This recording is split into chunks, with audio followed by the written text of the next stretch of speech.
Torres will pick up his 5th save of the year. And back in the win column, full reaction to the game and a look ahead to tonight's matchup with Jon and Jim. All right, San Diego and Southern California, what's going on? This is hour 1 of Jon and Jim. We'll be with you for the next 4 hours. We've got the full Jon and Jim show, so you'll get everything. We promise you that. We have time. Arron Torres, back of the show, Fox Sports Radio, great voice on college hoops. He will join us at 2:30. We'll talk about last night's national championship game, just that standard game, whatever. Some teams win, some teams lose. Arron will join us at 2:30. He also has his way too early poll for next year out. Does San Diego State make the cut for Arron Torres? We'll ask him at 2:30. And then Dax McCarty, MLS season pass, spent a long time in Major League Soccer. He'll join us coming up at 4:30. Obviously, we're going to start with the Padres. But before we start with the Padres, we have to start with the final play of last night's national championship game, because that is such an epic ending, either a disaster for Houston or pure elation for Florida. 2 days earlier, Houston steals a game from Duke. It's an epic collapse from Duke. And then 2 days later, you could argue maybe it's an epic collapse from Houston. I just don't know where you go from there if you're that close to a national championship and you don't even get a shot off, Jim, in your final 4 possessions. They did not attempt a shot in the final minute 20 of that game. They lose by 2. Unbelievable, truthfully. I was just thinking to myself, during the end of that game, if this were like, I don't know, San Diego State. Oh my gosh. Dude, because they had opportunities. Right. I hear audio. Yeah, it's fine. They had opportunities and then just go turnover. I mean, it just don't even get a shot off at the end of that game. The not getting the shot off to me wasn't as infuriating as like the actual play that was drawn up, because the actual play that was drawn up was for a 3 in the win when you're 6 for like $1 million in the game from 3. And you decided to draw up an elevator 3 for the win. Well, here's what I was wondering. I'm dead serious. I wonder if what they're drawing up, they're like, yo, go miss a 3 because we really offensive rebound the ball. So Just go crash the boards. Like if you make the 3, great. You've got a 1 in 10 chance of it going in tonight. And otherwise, maybe we'll put the put back in. But to not get a shot off, and I don't blame the kid. Emmanuel Sharp, who would have been called for the double dribble, who went up for the shot but then didn't fire the shot, and then the ball was bouncing, but he couldn't touch it. He would have been called for the travel. What's he supposed to do? Shoot that ball? It would have been blocked right into his face if he shoots that ball. At least maybe he has an opportunity to get the ball back. It was just an absolute disaster. I mean, we saw the Aztecs 2 years ago in a national championship game, and I think I'd probably prefer the way that game ended to the way last night ended. Do you want to have the ball down 2 with a chance to tie or win and then have that as the end result, though? If that's the end result, then yeah. It's tough, dude. It's really tough. But the fact that he draws up a play for the 3 and the win, you're like, and it wasn't a good play. And also, they didn't run it well. Just didn't execute it. It might have been a good play. They just didn't execute it. The big man's like in no man's land. He's just standing there. Like, you're supposed to screen your guy. Nobody screens. And not only was it like just like a top of the key 3, he was at least deep, 4 feet back. It was like a 30-footer. It was well beyond the NBA 3-point line. Anyway, we'll talk to Arron Torres about it at 2:30. So last night, the Padres continue this fast start. They get to 9-2. That's the best record in the majors. For the time being, they're in first place in the NL West. They have matched the best start in franchise history. Oh, by the way, they happened both in 84 and 98. And if you know the history of the Padres, 84 and 98 were pretty good years for the Padres.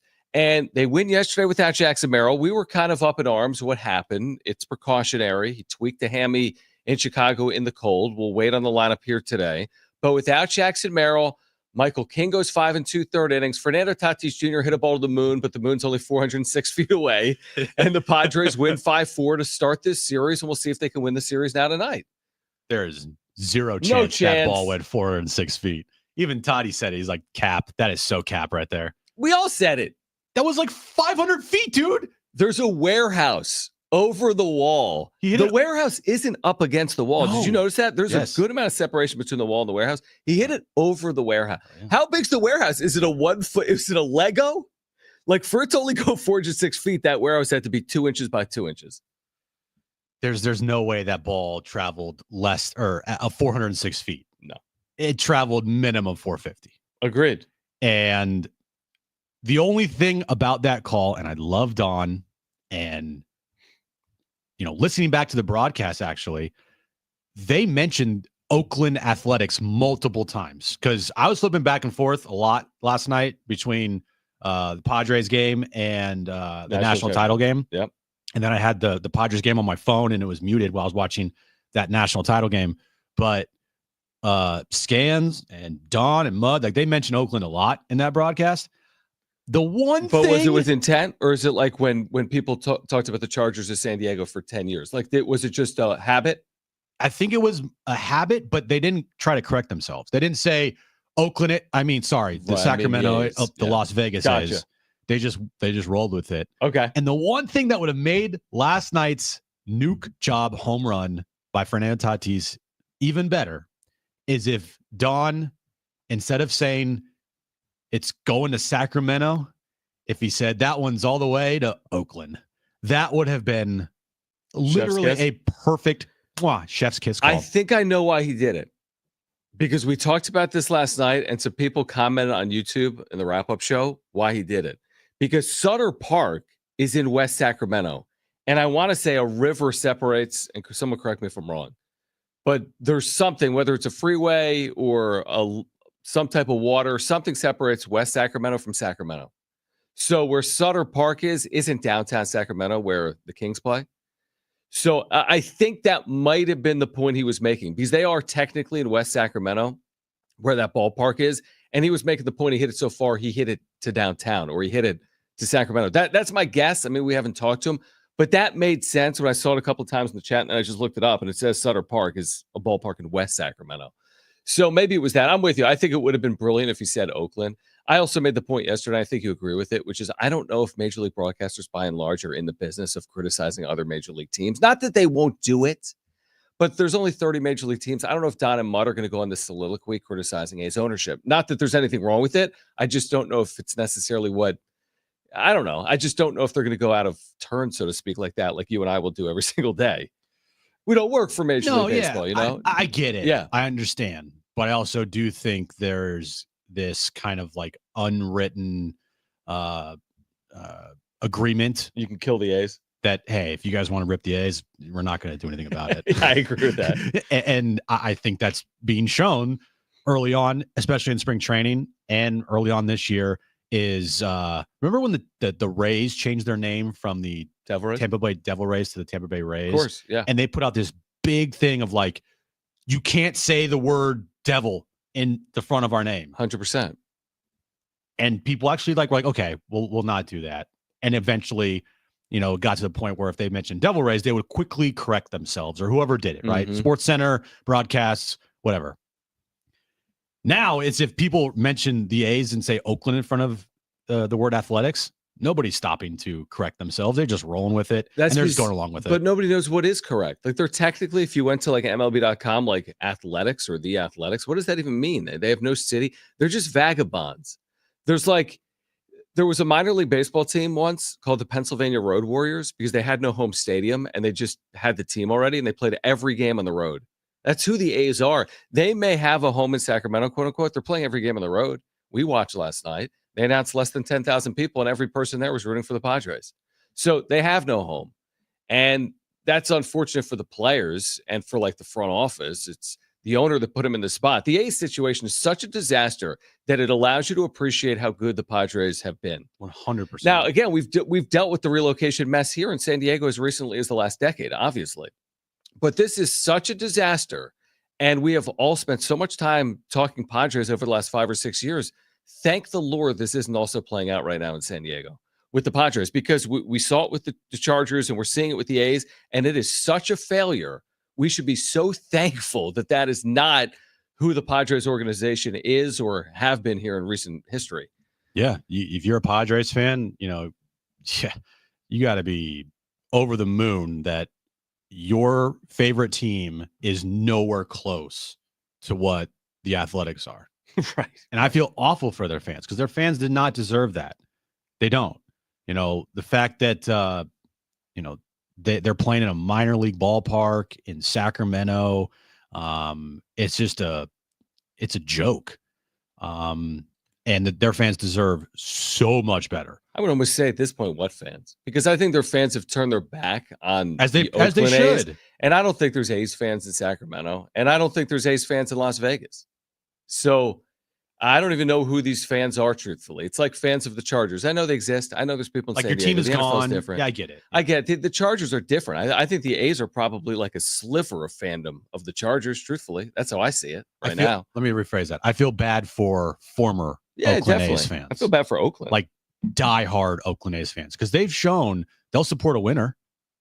They absolutely will support a winner. Last year, there were multiple games where it was like, FU John Fisher games where they would sell out the ballpark, and to show John Fisher, the fans will show up if you invest in the team. But he never invested in the team. He didn't give a crap about the team. He didn't give a crap about the fan base. And in the end, it was all about money for him. And I still have major speculation if they're going to even get a stadium done in Las Vegas, because he hasn't gotten anything done in his entire life as an owner of the Athletics. Right. The situation is a mess. When you bring it locally to the Padres, I just hope they take advantage of it. So they win yesterday in front of what's like a California Padres crowd. It's a spring training Sacramento. Crowd, yeah. And now they have a chance with Dylan Cease on the mound to win a series. And if they do that today, you're thinking absolutely sweep. If that's the case, if they are able to win today, and now you're thinking about getting home either 10-3 or 11-2. And yes, it's early. Of course, everyone recognizes that. But you look at this division, it's been awesome. And the Padres have been as good, if not better, than these other teams right now in the Giants and the Dodgers. So it's been an incredible start. Last night's another example of the Padres finding ways to win close games. And hopefully that continues here tonight before they get back home this weekend to take on the Rockies. It's early. Very. Best record in baseball. Pretty cool. Yeah, definitely. It's something that, 84, 98, like you mentioned, those are pretty good seasons. This year, 9-2, start the season. Best record in all of baseball. Better record than the Dodgers. Better record than the Giants right now. Again, yeah, we get it. It's early. But still, it just continues to prove the point that this team, if healthy, could be a really good team still. Mm-hmm. There was a lot of doubts going into this year, myself included, with the depth of the team, and I think that will still be tested. A couple guys on this roster probably won't be here the entire season. What do they do against lefties? We'll talk about that coming up in the show as well. The health of major guys like Jackson Merrill, and like the guys stay healthy, Darvish. But if they do stay relatively healthy and they have others performing and they have the superstars playing like superstars, they've shown through the first 11 games like they're the best team in baseball. Yeah, which is pretty good. If they're the best team in baseball this year, I'll sign up for that. Yeah. All right, on the other side, we'll hear from Mike Schild on Michael King's outing yesterday and the Padres win over the A's as we get you ready for tonight, game 2. Plus, Arron Torres, Fox Sports Radio. He was at the National Championship game. He'll join us at 2:30 with his way too early rankings for next year and his thoughts on what happened last night between Houston and Florida. We're here until 6 o'clock, Jon and Jim.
All right, the all-new iHeartRadio app. Make sure to download it and put San Diego Sports 760 in your presets as your number one preset. You can listen live to San Diego Sports 760, including weekdays, Jon and Jim from 2 to 6. Also put Jon and Jim in your presets. You can listen back to any interview, any hour of our show on the all-new iHeartRadio app. Arron Torres will join us coming up at 2:30. Fox Sports Radio on the National Championship and the Final Four, his thoughts on next season, and San Diego State. So friend of the show, Arron Torres, back with us on Jon and Jim. San Diego Sports 760. We're going to hear from Mike Shildt in a moment on last night. There was something that we were discussing at some point within the last 10 minutes I wanted to reference or mention to you, but I forget what that is. Is that good? No, it's not. It's not the left-handed starter who they'll face tonight, by the way, for the A's. The last 10 minutes. It's not Jackson Merrill's health, although we'll get an update on that when we see the lineup at some point, presumably within the next hour or so. Around 3. Yeah, between 3 and 3:30 ish. Yeah, yesterday was out by 3:30, so we'll see a lineup at some point within the next hour. I'll think about what I wanted to bring up to you while we hear from Mike Shildt. So the Padres win 5-4. And it was Michael King who was coming off an 11 strikeout performance. He only struck out 2 yesterday, but he goes 5 2/3 innings and picks up the win for the Padres. I thought Michael was very good. You know, I thought he dealt with a couple close misses early. I thought his stuff was really crisp. Changeup was really good. Sweeper good. Fastball, a lot of life to it. A lot of soft contact. You know, Soderstrom put the swing on him. Double down the line.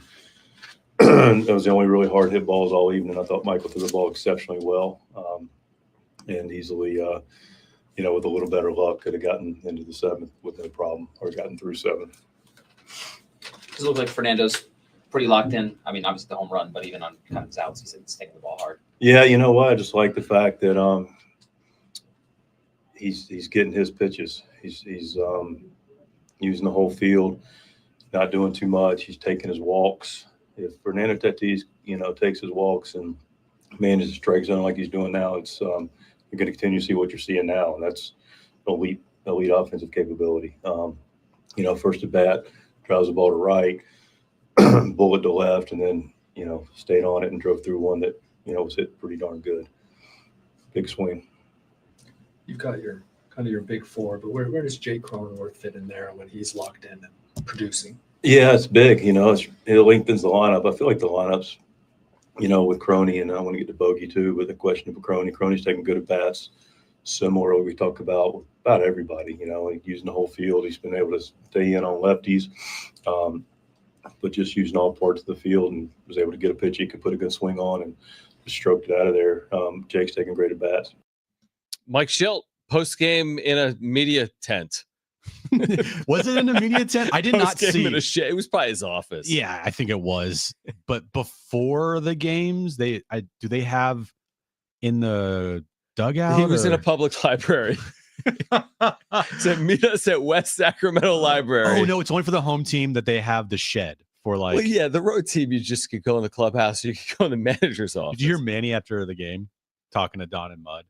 And I did immediately after you're saying on field. On the field, he goes, good field. Little weird how we have to, you know, go through center field. Go to center field to the clubhouse. It's bizarre, man. Everyone's walking behind him by the center field.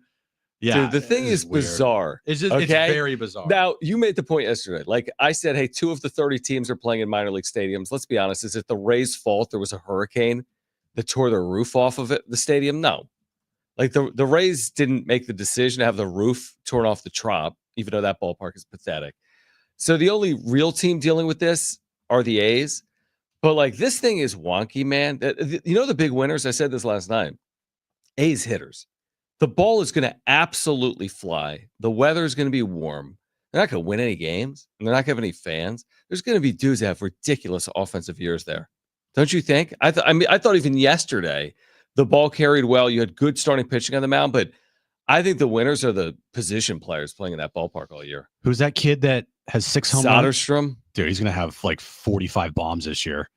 And then next year, it's going to go down to like 17. 12. Well, they're going to be in Sacramento for like a decade. So he's going to like set the all-time record for home runs because he plays for the A's. Yeah, I mean, you're going to get some big offensive numbers at that ballpark, especially when it gets hotter. Tonight it's supposed to be pretty Warmer, warm, right?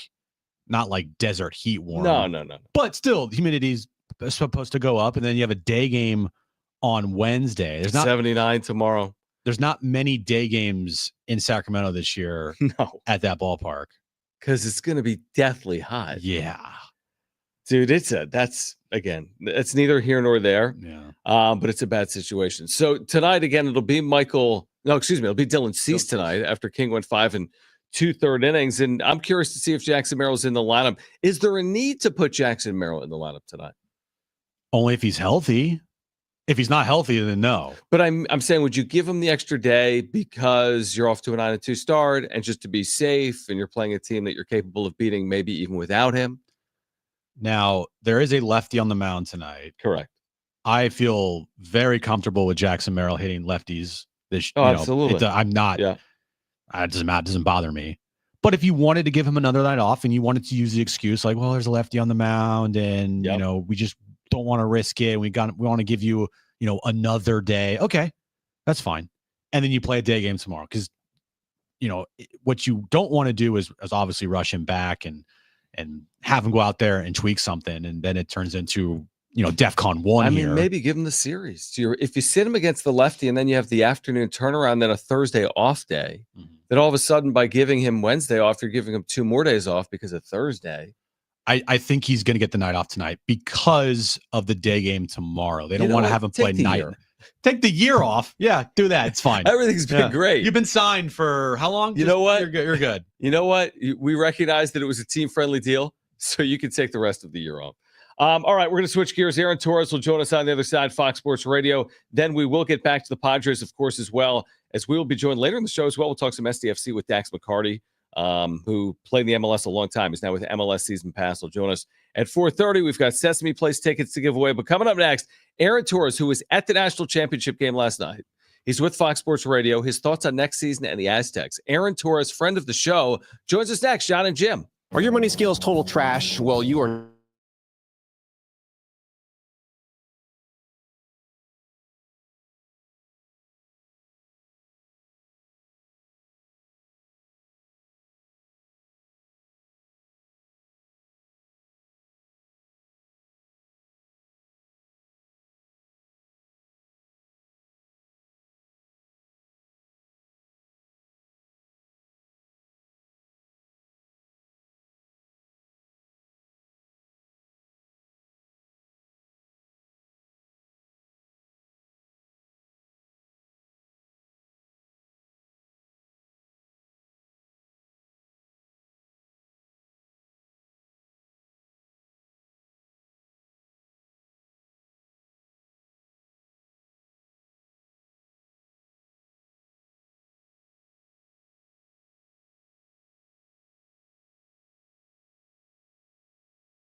now.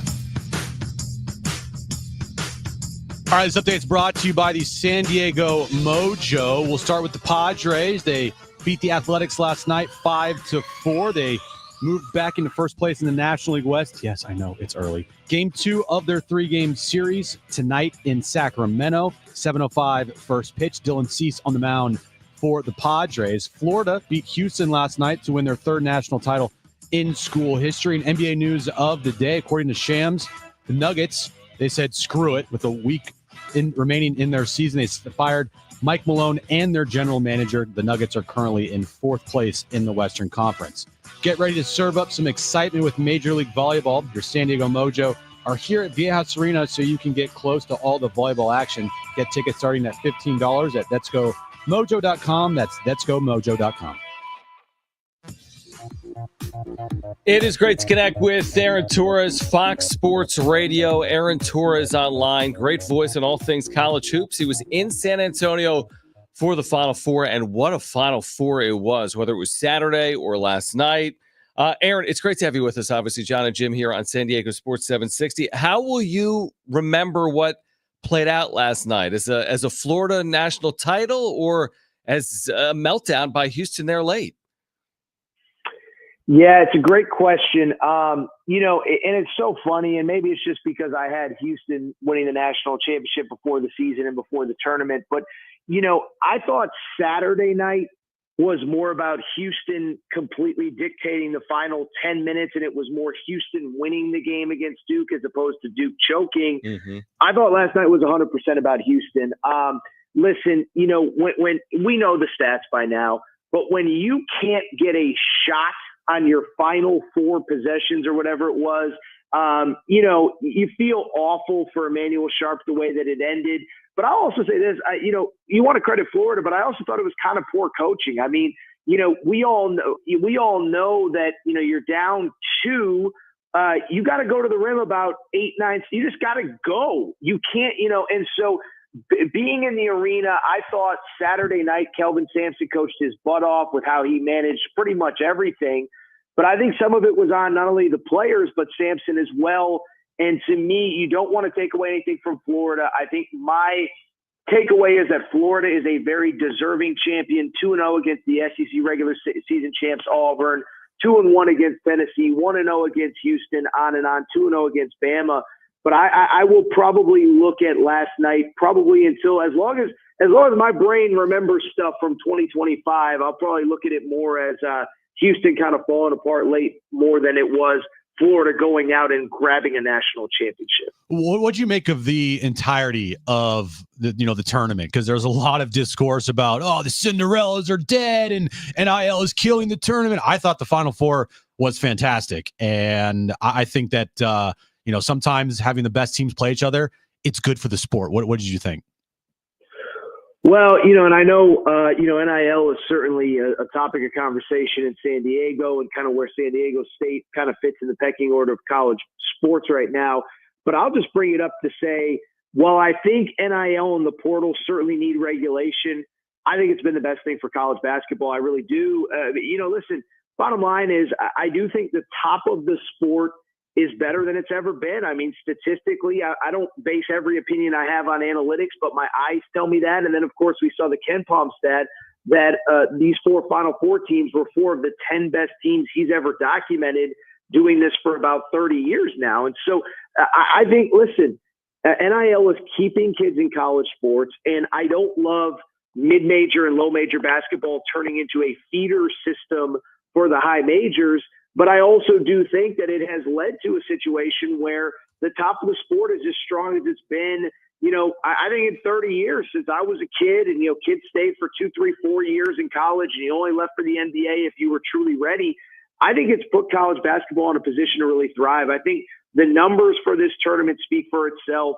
I just saw 18 million viewers for the national championship game, which, considering it's not 2 massive brands, I think is unbelievable.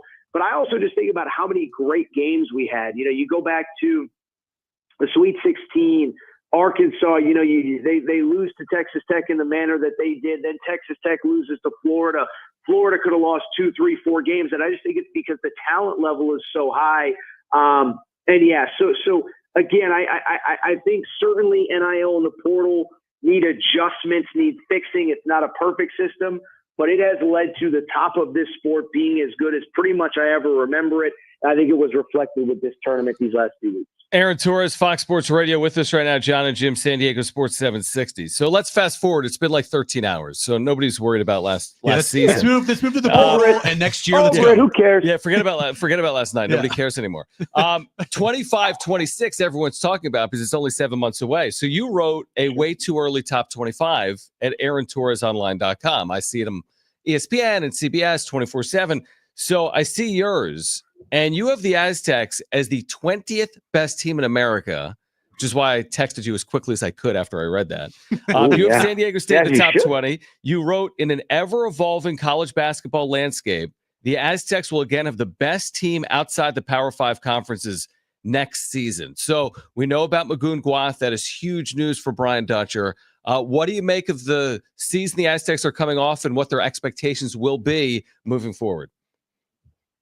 Yeah, I'll even toss it back to you. I want to get back to my opinion on San Diego State in a minute, but there was so much discourse when Magoon entered the portal, and frankly, when he unentered the portal. I was on Fox Sports Radio when it happened. We we're kind of covering the NBA, but I'm curious for your guys' perspective. I mean, has Brian Dutcher just built this culture where guys don't want to leave? Has the NIL funding changed? Because obviously, I'll be real, as somebody who's been an admirer of the San Diego State program and what Coach Fisher and Coach Dutcher built, the Magoon Guath entering the portal felt like kind of a touchstone moment where you've lost a guy like Keyshawn Johnson, a guy like Lamont Butler, but those are guys that were, fifth-year guys, had the extra year of eligibility, and that felt different. And so to be able to retain him, I'm mostly just curious not your guys' perspective, more your insight, because I know you probably even have better insight than I do as to what was Coach Dutcher able to do. Is it, how much of it is NIL? How much of it is that Magoon never necessarily wanted to leave in the first place? And I'll get back to my opinion in a second, but I'm curious for your guys' perspective on what is such a landmark moment for the Aztecs basketball program. It's such a good question, Arron. I'm glad you mentioned it because it's sunny in San Diego. I mean, no, it is. Like, there's a quote from Dutch in the UT that about Magoon when he withdrew from the portal, and the exact quote, because I'm looking at it right now because you reminded me, to Mark Ziegler is, money is important, of course, but if money was the end all be all, we wouldn't have a team right now. So they're they're trying to, like, to your point, you have them as a top 25 caliber team, and they're doing it. Again, going uphill, so to speak, right? Because they're competing against these programs with almost unlimited collectives, right? Programs spending 8, 10, 12, where I don't know what San Diego State's collective is going to raise this year. They've done a really nice job, but it's nowhere near $10 million. So how are they doing it? I think they're doing it with winning, culture, development, getting guys to the NBA. And I think ultimately Magoon Guath was developed here and has a chance to get to the NBA from here. Well, and I'll say a couple of things really quick. It was funny, while I was at the Final Four, I was able to speak on a panel, and it was really about NIL, but I was kind of the moderator, and Joe Tipton of Tipton Edits and Adam Finkelstein of 24/7 Sports, and we talked a lot about recruiting in this age, and what I will say is I think that certainly NIL plays a factor in essentially every recruitment, but I think it can be overstated. Wes Millett, who's the AD at UC Riverside, spoke on a panel before us, and he said something to the effect of, we don't have the most money, but, it's also at some point about something, experience, this, that, and the other thing. In other words, I think that in actuality, that fewer recruitments actually come down to the highest dollar figure than people think. I will give you an example. I know for a fact that while Lamont Butler was very well compensated at Kentucky, it was not the highest offer on the table. But he wanted to play on, and this is, of course, respectful to what he did at San Diego State, the biggest stage of college basketball. He was very well compensated, but the biggest stage of college basketball and what we now know was the toughest conference in America, and he wanted that challenge. I talked to a recruit's parent today, a portal kid today, who, that he used the term everybody does. And he said, we took a little bit of a financial haircut because we believe that XYZ school was going to put us in position to get to the next level to the best that we can. And so, listen, I don't have any more access to the San Diego State financials than you guys do. And you guys certainly probably have more than I do. But what I do know is exactly what you said is still at the end of the day, Dutch can sell conference championships, second weekends, and Final Fours can be had at San Diego State. And then I think most importantly, we're going to develop you into the best version of yourself that you can be. And so I think I'm just speculating, but I think Magoon Glass saw, I can go somewhere else and quote unquote, the grass might be greener, but am I going to be the player that I want to be? Am I going to be developed? Am I going to be with the people that I want to be? And so I don't even know, frankly, how much Dutch was talking to him and how much he came to that realization on his own. But I said this that night is, you had a bunch of, quote unquote, high major fan bases mad that he was going back to San Diego State. I said, if you've been a person that's complaining about the state of college sports here for the last month since the portal opened, you should be celebrating this because that kid chose familiarity, comfort, and a staff that believed in him. I thought it was a huge win for college basketball, not just San Diego State as well. Well, while we have you here, before we let you go, you cover all sports, obviously, and you mentioned you were talking the NBA on Fox Sports Radio. Just real quick, what are your thoughts on the Mike Malone firing today by the Nuggets? Yeah, it's actually really funny because the night that Magoon Glass came back, that was the biggest story to me. But, the biggest story going on in sports that night, that was the night that Jokic had a 60-10-10 triple-double. And that was what we were talking about that night. It was last Tuesday, so I guess a week ago tonight. Listen, I was flying all day. I landed to the news. I have no more insight. I'll just say this. I was on air when Taylor Jenkins got fired in Memphis.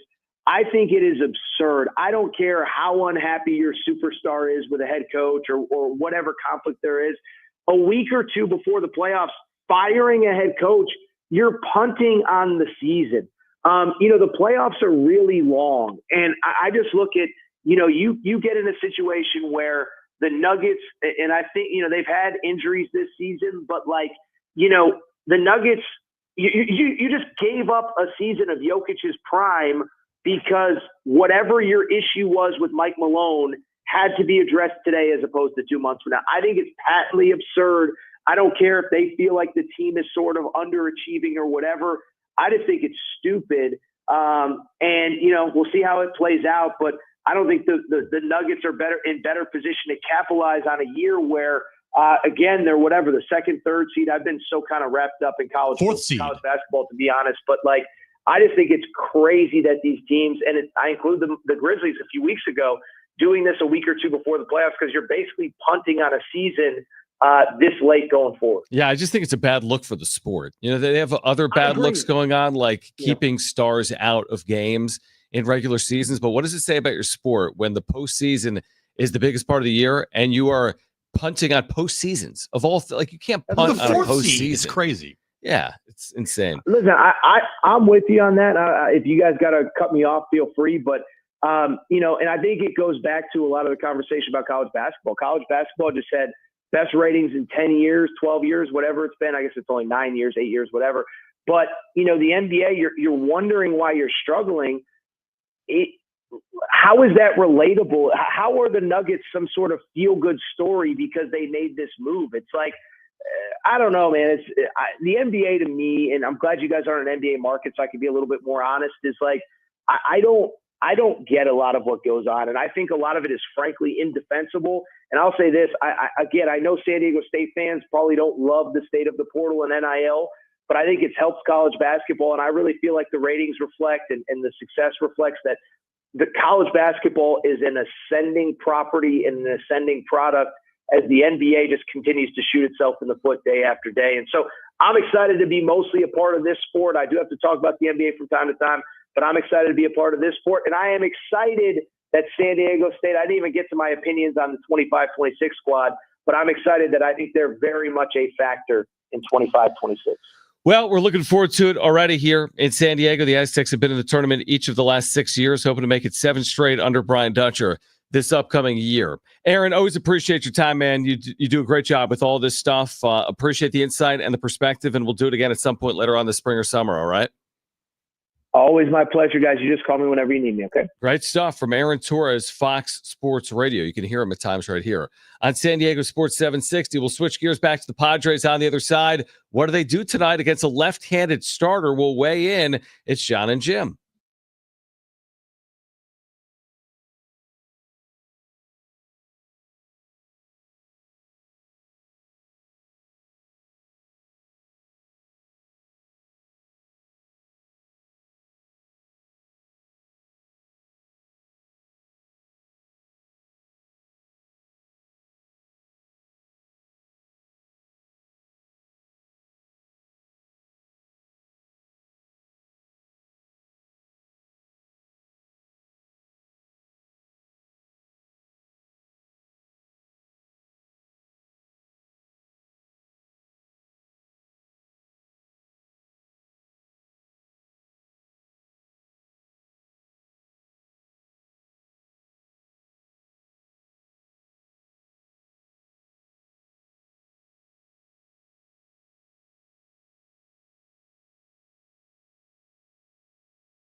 It is iHeartRadio week only on Wheel of Fortune. Tonight, one lucky contestant has the chance to win a trip to L.A. for an exclusive backstage pass to the most anticipated event of the holiday season, iHeartRadio's Jingle Ball. Watch Wheel of Fortune. Check your local listings. Last night, it would have said, what would Wheel of Fortune said last night for Padres fans? We win. Would you have gotten that right if we had the W-E and the W-N and we're just missing one letter? It was we, W, blank, N. Would you have gotten that? I think I would have gotten that. Yeah, it would have been pretty easy. I think I would have gotten that. I don't think that was on Wheel of Fortune last night, but to be honest, I don't know if I tuned into Wheel of Fortune last night either on television. I'll try to check it out, though. Yeah, I was tuned into other and more important things, like something's more important than Wheel of Fortune. Yeah, National championship, Padres baseball, national championship game. I agree. That right there. All right. So what do the Padres do tonight? They'll face a left-handed starter. So Kevin Acee wrote about this today. We know Yuli Gurriel, and some of this gets masked by a 9-2 start, so you don't overly concern yourself with it. But he's 1 for 14 so far this year. Is that good? It's not. So does that mean that Gurriel is going to stay in the lineup against left-handers? Will Jose Iglesias get a start here today? What do they do with Luis Ariz? We'll see about Jackson Merrill in general. He plays every day, lefty or right typically, but he was banged up because of the hamstring. Do you think there's any change this early when it comes to the lineup? Probably not. That's what I kind of thought. Just because they can easily say the reason why they're still throwing this lineup out there is, hey, we're winning baseball games. We're 9-2. We have the best record in baseball. Right. Why switch it up now? But eventually down the line, they're going to have to switch it up. They can't continue to throw Yuli Gurriel out there if his one job, which is to hit lefties, he's not doing. Yeah, no, I agree with that. This sample size remains small, as we all agree with. They have faced either 3 or 4 left-handed starters. I know it's at least 3. On opening day, they beat up Chris Sale well enough. Yeah. And then there were maybe 2 against the Cubs that they lost to. Obviously, it would be an early reaction. You could argue it's an overreaction if they make any change to their lineup 11 games into the season. But you are right, because at times there'll be more adversity than what they've dealt with at 9-2. There's going to be a lost 3 out of 4 situation or in the midst of a 3-game losing streak, and you will have to make a decision. I don't know if tonight's the night or not, with Jackson Merrill potentially out because of this hamstring. I don't know how that impacts things, truthfully, for the lineup, but I'm not panicking yet. I'm not expecting Yuli Gurriel to have some bounce back year, but I'm also not expecting him to hit under 150 ABs. It's especially hard because he's not an everyday player. Correct. So he is a specialty player where, hey, lefty's on the mound late in the game, be ready to go for a pinch hitting opportunity. If there's a lefty on the mound to start a game, you'll be in there as our DH. So he's not getting regular at-bats that a lot of people, frankly, need to get going. I mean, Gavin Sheets got some pretty regular at-bats to start the year, and look what he's done through 11 games. Oh, yeah. It's been really good. Mm-hmm. Yuli Gurriel has, what'd you say, 14 at-bats this year? He's 1 for 14. It's not a big sample size. But again, I don't have really any faith that Yuli Gurriel will turn it around. And frankly, I think that they should, if they're up to me, just kind of cut bait now and just move on. There's really no point in having him on this roster. You don't need him as for any veteran type of presence. You don't need him, especially if he's not going to produce at the plate. He's making $1 million. I would much rather have a Connor Joe or Oscar Gonzalez on this team than Yuli Gurriel. Fair. I mean, he's not putting together any good at bats, like no good at bats. Okay, here's your small sample size. Okay, against 7 right-handed starters, the Padres have a team OPS, on-base percentage plus slugging percentage of 800. Very good team OPS. And again, small sample. Yeah. That's 7 of their 11 games. In their 4 games against a left-handed starter, they have a 721 OPS. So it dropped 79 points. Now they've hit 272 against left-handed starters. They've hit 288 against right-handed starters. But again, the OPS drops in this small sample from 800 to 721, which speaks in this small sample to, again, Gurriel has been one of these guys that hasn't come through. Hence the fact that those numbers have come down a bit with him in that lineup for 4 starts this year. And the good thing is they have the best record in baseball. They're 9-2. They have a better record than the Giants, the Dodgers, everybody. They're in first place. Yes, it's very early in the season, 11 games in, but sitting here 11 games in, saying that they're the best team in baseball record-wise, and, they've been playing some damn good baseball, albeit 2 games in Chicago, that is something to be really happy about if you're a Padres fan, regardless of what Yuli Gurriel is doing and, whoever else on this team that, Padres Twitter wants to cut right away.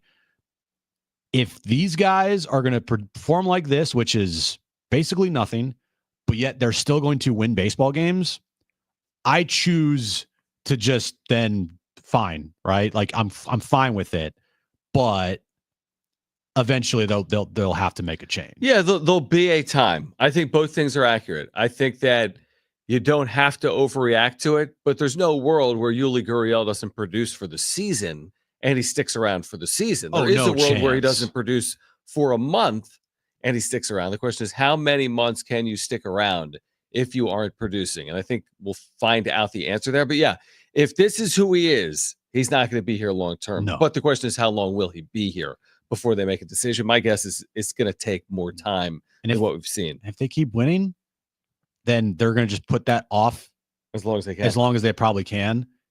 And then there will become a point where it's like, okay, drop dead date. Either you're performing by this date or you're not. We got to make a move. And so, I don't think he's going to last long on this team. I really don't, nor do I think he should. I don't even think he should have made the opening day roster, to be perfectly honest with you. But he did. He's here. And tonight I would say is a big game for Yuli Gurriel if he's in the lineup against the lefty. When you say, you got to at least show something. This is what I say to Yuli before the game. I say, if you don't have 2 hits in this game, we're leaving you here. You either play for the A's or you figure out how to get home. We will leave you here in the clubhouse beyond the center field wall if you don't have 2 hits tonight. So figure it out. It's on you, bud. All right. On the other side, the Padres lineup will come out at some point within the hour. We'll react once we see it. Plus, you'll hear from Kelvin Sampson, the agony and the ecstasy. March Madness from Saturday against Duke to that meltdown against Florida last night.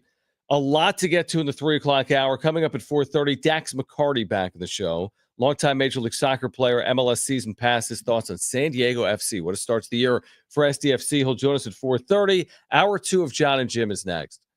It's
All right, this update is brought to you by the San Diego Mojo Padres and Athletics. Game 2 of their 3-game series in Sacramento tonight.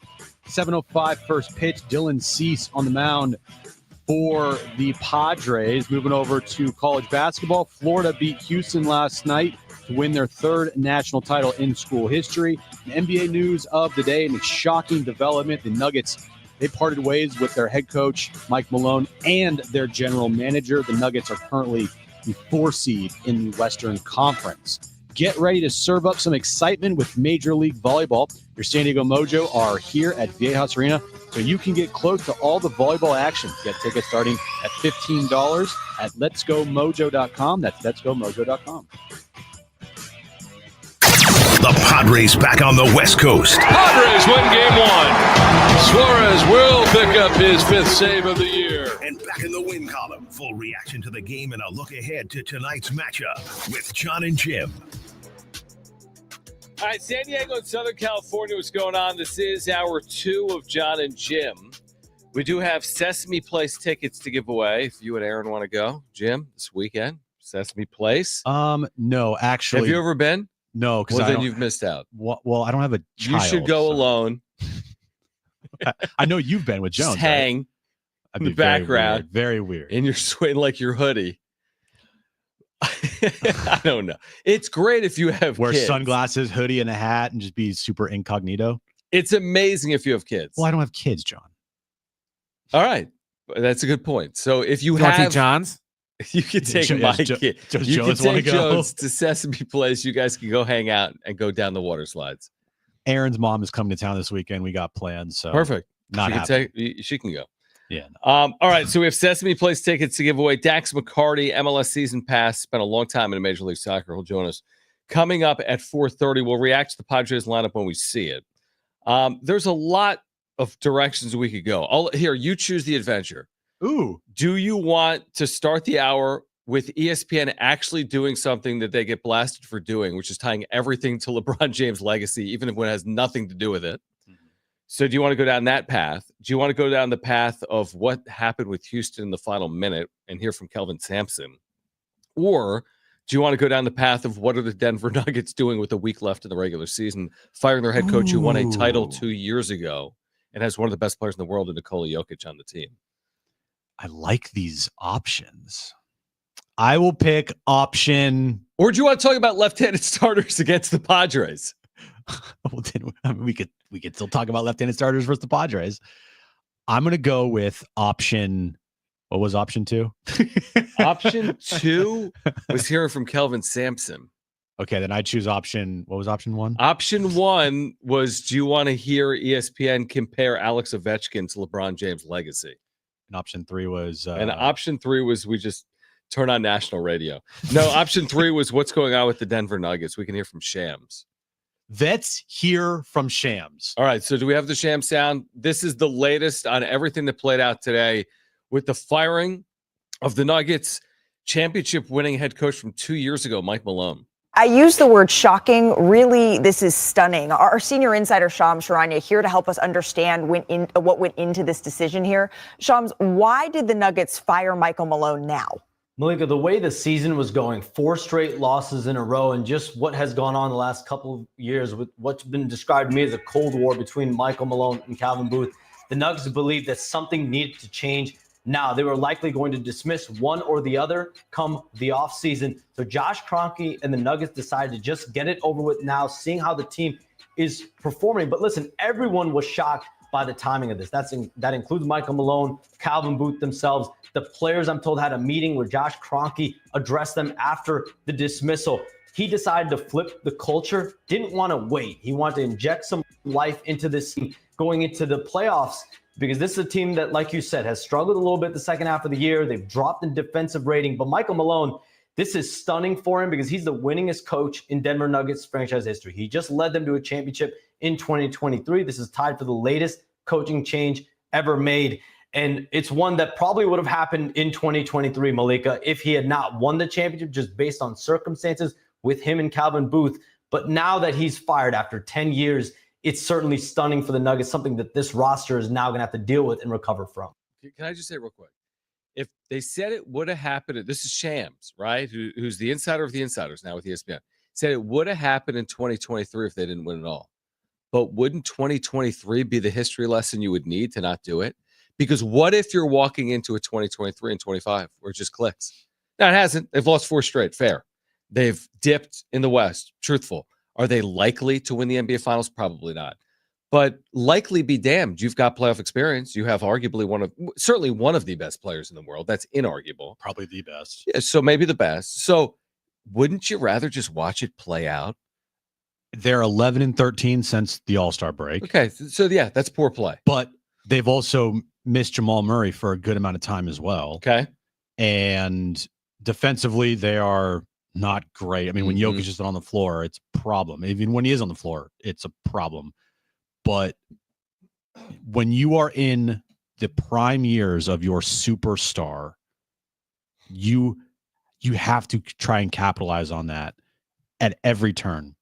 And to fire your coach like less than a week before the end of the season, you're like Arron Torres told us, you're effectively punting on the postseason when you're the 4 seed. You're not like a play-in team 8, 9, 10 seed, right? Just trying to get in. You know, if Jokic goes off, which is very well a possibility, you can win. You can win series. I mean, We've watched it. Guess what? There's nobody in the NBA, not one player in the NBA that can guard Jokic one-on-one. And he is going to put up some massive, massive numbers. And you decide to just punt on that? Like, as a coach that already has won an NBA title, like, why can't you wait till the end of the year?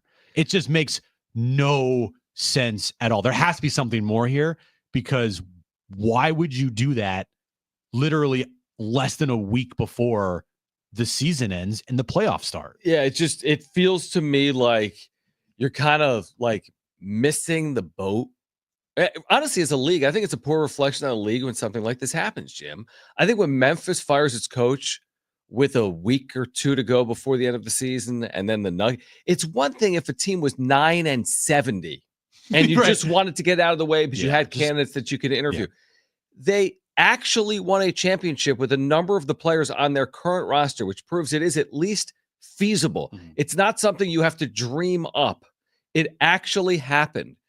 His career record is unbelievable. And Calvin Booth, who's out, by the way, once this regular season ends in 3 games, his first year as GM, they won the title. It's only his 3rd year as GM, and their overall record has been ridiculously good since he's been in the job. I guess the point is, and this has happened so much, we saw it with the Bucks winning a title. Like, what are you trying to accomplish when winning it all isn't good enough? Then what is? And who do you think you are if you're the Denver Nuggets? Had you been winning before Michael Malone? I don't remember them winning before Michael Malone and Calvin Booth, you know? Now, Jokic is the most important player. Of course he is. And if Jokic literally went to the owner and was like, get this guy out, okay, then I understand it. I hadn't considered that. I totally get it. He doesn't seem like the type of guy that would do that. He's not at all. He wants to just play basketball and go back to Serbia and go on his farm. Like, that's all he cares about. He doesn't want to deal with the limelight, the stardom, the media. Just play ball, go to his farm in Serbia. That's it. Right. But if there was a scenario of like how this makes sense, I would say that is the most likely, because everything else doesn't make sense to me. I saw that tweet by Shams this morning, and I literally had to go a double take. Yeah. I'm like, wait a second. No. That's what, one. Dude, we had Alan Slewa on the day after the trade for Luka. Yeah.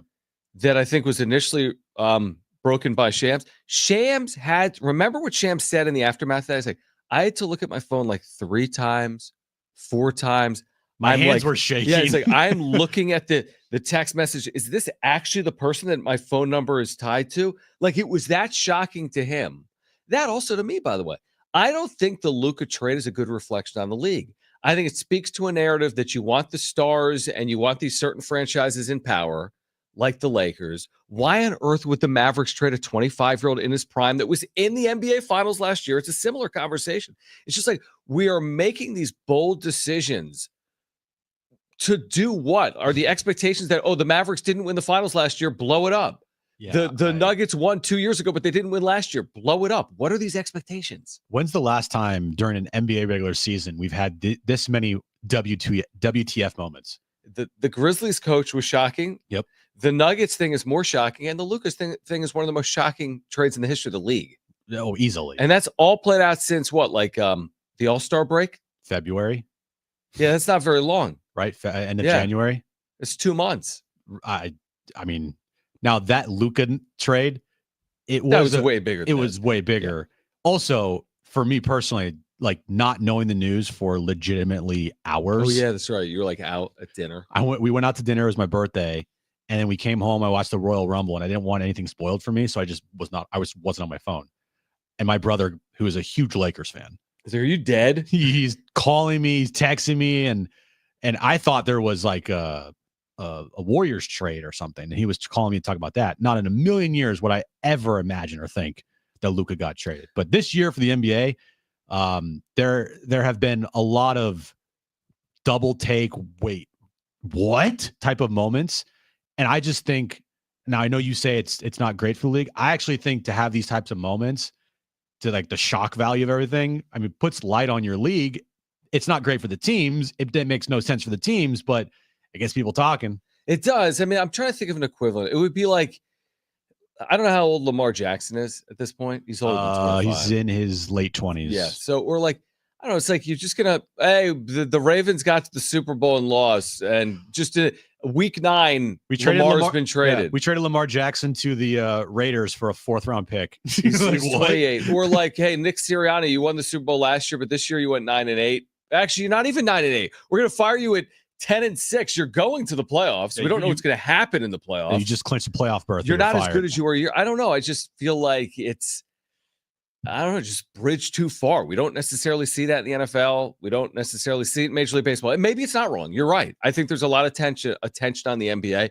It just feels like, man, the decisions that are being made after having one too many drinks here recently. Like, let's just do this. Yeah, who cares? This would be funny What's to Mike do. Malone for one? Hey, a title. Hey, what if we traded Luka? That's okay. What's he ever won? He's been putting on weight. Yeah, it doesn't make he's any sense. fat. He drinks too much beer, but he puts up triple doubles. Trade him. Get rid of him. AD's awesome. Yeah, he's hurt all the time, but it's fine. We'll make him better. Oh wait, he's hurt all the time now still. Oh, great. All right. On the other side, we will hear from Kelvin Sampson. Imagine being at the podium last night after that loss for Houston. Plus, ESPN once again makes something that isn't about LeBron's legacy about LeBron's legacy. Dax McCarty, MLS season pass, will join us coming up at 4:30 to talk about the great start for San Diego FC. Sesame Place tickets will give away in the 4 o'clock hour. It's Jon and Jim. We're here until 6. Stay with us.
All right, Dax McCarty, who spent a long time in Major League Soccer, will join us coming up at 4:30. We'll talk about San Diego FC. Speaking of which, tomorrow at 6, San Diego Sports 760 has SDFC Midweek Live. You'll hear from Mikey Vars, head coach, as well as interviews with players and coaches. Find out the latest club and MLS information, hosted by Darren Smith. San Diego FC Midweek Live every Wednesday at 6 in your home for SDFC, San Diego Sports 760. Did you see what Dax McCarty said about SDFC on MLS wrap-up on Sunday? Were you watching? No, John, I wasn't. Okay, well, this is what you missed, and I'll ask him about it coming up at 4:30. He said that San Diego's the best team in the West. He spent like 20 years in the league. And he also said Mikey Vars has been the best coach in the league so far. So to date, Mikey Vars has done the best job of any coach in the league. Well, I'm glad we're having him on. That's why we're having him on. If he's like, Mikey Vars, awful. Sucks. SDFC, I know they're good, but they're going to take. No, he didn't say. Fake. He said fake. He said a lot of positive things, seriously, on MLS wrap-ups. So he'll join us coming up at 4:30. So we're watching these two games last night. You and I both were watching Padres A's. We're watching the national championship game. They're happening in unison there, especially the second half, I think, of Houston and Florida. And I thought Houston and Florida, as like an independent observer, was a really compelling game. It came down to the end. You didn't know who's going to win, right? I mean, there was a lot of intrigue in watching the final 2 or 3 minutes. Not both, but all 3 games, the 2 semifinals. I thought they were great. Every game was great. I agree with you completely. In the Final Four. So, but the way Houston lost, and this is going to happen in sports, like the teams that win oftentimes do so remarkably, and the teams that lose, you're going to remember how they lost for forever. They literally didn't shoot the ball their last 4 possessions, which is incredible. Turnover. 4 turnovers in their last 4 possessions. 2 of them by Emmanuel Sharp in the last 2. So just listen to this. This was Kelvin Sampson, who's done everything but win a national championship in his career. He's coached a million games. He's one of the winningest coaches in college basketball history. He was on the podium, and he actually spoke initially, then the players spoke, and then he was on the podium alone. And this was the first question he was asked, and this was his answer. Big picture. Yeah, I'm just going through those last 2 possessions more than anything else. It's incomprehensible in that situation. We couldn't get a shot. Gotta get a shot. Incomprehensible. He was asked, "What are you thinking?" And then he chuckled. And then he said it was incomprehensible that they couldn't get a shot off those last 2 possessions. That's the thing. I never thought about it. Like, I'm watching it play out. I'm not thinking, well, they're not going to get a shot off. That's the last thing you're thinking. You're thinking, are they going to shoot a 3? Are they going to tie the game? Are they going to be able to score? They haven't been able to score in the second half, but I'm not thinking they're not going to get a shot off. They took a time out and don't attempt a final shot. It is incomprehensible. It's, I mean, if you're a Houston fan today, I'm locking myself in a room, turning the lights off, and I'm just hoping that, this goes away as quickly as possible, because the ending of that game, you can't even fathom what happened. 12-point lead in that game, and then all of a sudden you look up at the end and you lost, and you had a chance to tie or win the game. Like, what? Brutal. Yeah, completely brutal. I mean, that's just not Houston, too. 12-point lead for Houston is like a 20-point lead for most teams. They're an elite defensive team, and they couldn't hold that lead, and then they still had chances, so many chances. And they'll probably be good again. They've been one of the best teams in America under Kelvin Sampson for years now at this point.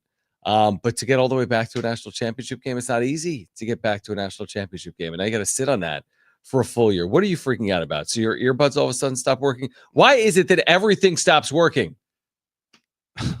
Jim? I don't know. Half of it is your fault. Like, your computer's old, your headphones might have broken. I can only blame so much on the actual studio and everything else. Your headphones worked 9 minutes ago. I know. You want to try them in here and see if they work? Hold on, let me try it over here. They don't work either of the ears? Nope. Maybe it's your headphones. No, one works, but the other one ear works. Then that's your headphones. I know, it's my headphones. It's not. Buy new headphones. I will. And these during are the show. Wait, there we go. Nope. Sorry. it's very annoying when all of a sudden one ear is working and the other's not, and That is true. you're just like trying to whatever. Who cares? Nobody cares. But You think in 10 years when we think back in this game and someone's like, "Oh, remember that Houston Florida game?" I thought you were gonna say 10 years when we think back No, on this your moment when your earbuds went out. No, when you think back, because I'll give you examples like Memphis, Kansas. You kind of look at it as like Memphis State at the time, I think, collapsed. Are we going to see that same way? Like it's a Houston collapse? I kind of think that. I don't. I mean, Florida led for a minute, Jim, a minute and 4 seconds or a minute and 17 seconds in the game. It didn't feel as if they'd really earned it. Not that they didn't, but it didn't really feel like they had earned the win based on watching last night. No, you watch the entire game and you're like they won? Huh? Houston deserved to win that game. That's what it seemed like. Except maybe they didn't, because the final 4 possessions, if you're a team that deserves to win a game, you don't have the final 4 possessions be like that. You just don't. And to not get a shot off at the end, it was like, it was insane. The play call might have been a good play call in hindsight, but to run an elevator screen at the top of the key for like a 28-footer for the win, when they had been bricking, Yeah. and I'm putting it kindly, they had airballed. I think I texted you last night. I'd be surprised if they airballed fewer than 8 threes last night. They airballed a lot of threes. They had back-to-back airball threes at one point in that game. You texted me, it's like, maybe the play was chuck it up from deep, get the offensive rebound, put back 2, tie the game. I like that play. It's a good Because play. there was enough time in the clock to shoot, get a rebound, and potentially score. There was enough. Yeah. By the time he went up and then realized the shot was going to be blocked and came back down, to watch that ball just bounce. And my wife and everyone's thinking the same thing, like, what's happening? Like, he can't touch it. It's going to be a double dribble or a travel or whatever. Or double dribble. That too. That my friends were texting me because they didn't understand why it was a travel. Like, you can't move you What do can't you mean lift. they didn't understand? Is their first time watching basketball? Who Well- texted you? Who's this friend of yours? Please out them for not having understood the rules of basketball. Will Van Vleck. Am I right? Yeah, I was like, it's clearly Hey, a Jim, travel. why'd that guy strike out? Well, the 3-strike rule was in effect. Yeah. You can't catch the ball, jump in the air, and then try to dribble. That's not allowed. Yeah, you can't shoot and then go get the ball if it doesn't hit the rim. You can't pass to yourself. No. What you can do is if you caught the ball while you were in the air and then you started to dribble, you can do that. But you can't catch the ball. Yeah, it wasn't going to happen. I know. It wasn't. Right. You can't catch the ball set 2 feet on the ground and then jump and then try to dribble, because you just are lifting your pivot foot. And 2 days earlier, Chad Baker-Mazar did the exact same thing. But his foot landed, though. So he jumped and he Yeah. tried to dribble, Yeah. and then he landed. He, now he it's the same tried thing. keeping his foot down. He tried, yeah. He tried to keep his pivot foot down because Man, it's clear travel. I'll Sorry, tell you, Will. It was that was a great Final Four. And again, I think a lot of people will remember it for the meltdowns. Duke on Saturday, Houston on Monday. Yeah. All right. How does Alex Ovechkin impact LeBron James' legacy, as you've all been asking? I'm very curious. ESPN actually went there. You'll hear some commentary on that on the other side. When the Padres lineup is released, we'll share it with you. And again, Dax McCarty, MLS season pass on SDFC's great start here in 2025. Will join us at 4:30. Jon and Jim. Smell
All right, this update is brought to you by the San Diego Mojo Padres Athletics. Game 2 of their 3-game series tonight in Sacramento.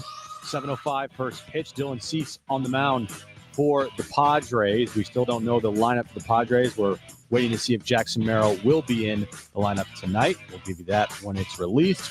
Florida beat Houston last night to win their 3rd national title in school history. And NBA news of the day, the Nuggets said F it.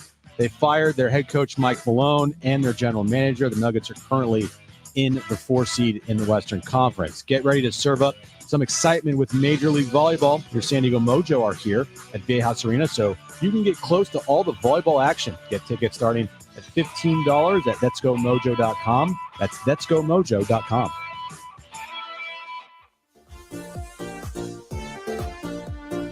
All right, Dax McCarty played Major League Soccer for a long time. He will join us coming up at 4:30. We have Sesame Place tickets to give away. We'll do that coming up in the 4 o'clock hour as well. We're waiting on a Padres lineup. Once we see it, we'll share it with you right here on Jon and Jim, San Diego Sports 760. You can set this ridiculousness up on First Take, talking about Alex Ovechkin, who sets the all-time goal record, passing Wayne Gretzky. They bring on longtime NHLer PK Subban, who I guess is commentating. And it somehow gets whipped into a conversation about LeBron, right? We joke a lot on this show. Can't hear anything. We joke. What's going on with the headphones are broken. The headphones are broken. So whatever. It is what it is. We have headphones here, Jim. Oh, we do? Yeah. Hold on.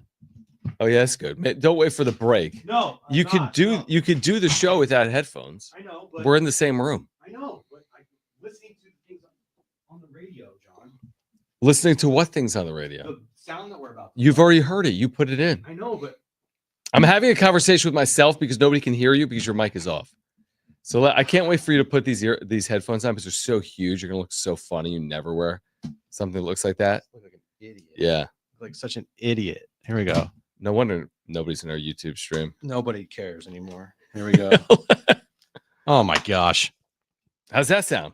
Awful. Does it? It's just different, but you can hear, right? I can hear everything, but it sounds so hollow. Well, don't put this. Do what I do. Put one ear, off to the side. Now, how do I look? You look funny. All right, set this thing up. Well, they're talking about Alex Ovechkin breaking Wayne Gretzky's record for most goals scored in NHL history. Right. And we joke all the time about, oh, what does this mean for LeBron's legacy? Because every conversation on ESPN and Fox Sports 1 and whatever goes back to how does this affect LeBron? Right. So there's no way that you could have an NHL conversation and then it turn into a conversation about LeBron, right? I haven't heard this. Well, they said, hold my beer, watch this. But what I'm saying, LeBron's great, but he ain't Kobe, he ain't Jordan for me. So what I'm saying is, it's not about size. You want to talk about 6'9"? I'm talking about the Jordan's fine. You can't say Kobe. You can't say Kobe. Well, yeah, I did. I put Kobe ahead of him. Kobe's ahead of LeBron. I've heard you say this. You base everything on mentality. Oh, they were at the end of the day. A black mamba gets his credit because it's the only snake that will attack you without provocation. But it's not as dangerous as a top hand. It's not as dangerous as a common brown. So what are we talking about here? John Wick kills a lot of people, but so did James Bond. So what are we doing if the job gets done? Okay, well, hold on. Hold on. If we're measuring greatness, let's talk about that. Hold on, Shannon, let's talk about that. Because, Shannon, you've won, right? You've won. Let's measure greatness for a second. If we're measuring greatness, it's not just about the numbers. It's not just about the numbers and the impact on the court for me. For me, it's situational. It's also about the moments, rising to the moment and showing that you are capable of influencing fear into the other team. When I look at great players, that's what they all have the quality to do. I'm sorry. There's nobody in basketball other than Kobe and LeBron that has ever instilled fear in their opponents like those two guys. Kobe and Jordan. Kobe and Jordan, excuse me. That's why I have those two ahead of everyone. I'm just saying, that's my opinion. Eastern Conference, when LeBron was in the Eastern Conference, did they fear him?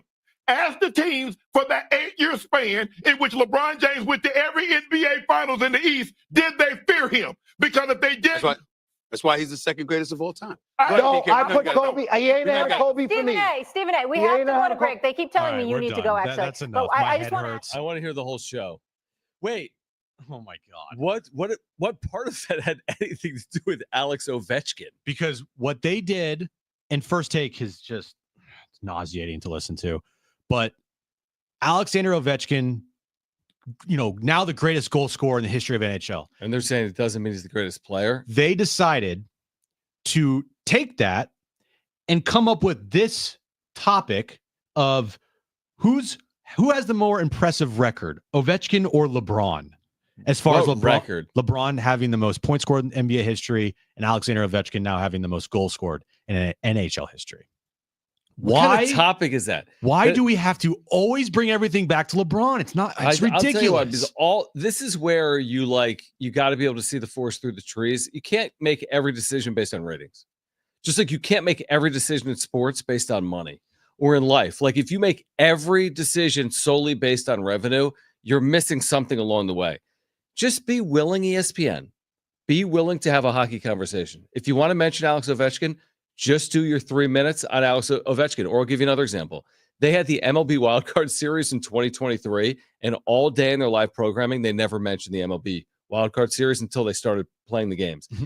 Like, you either commit to something or you don't. You air NHL games. You want to discuss Alex Ovechkin, just do it. It doesn't have to be some hot take and how it compares to Patrick Mahomes. Just talk about Alex Ovechkin. Here's the problem. They can't because they don't know anything about hockey. Stephen A. Smith doesn't know hockey. Shannon Sharp sure as hell doesn't know hockey.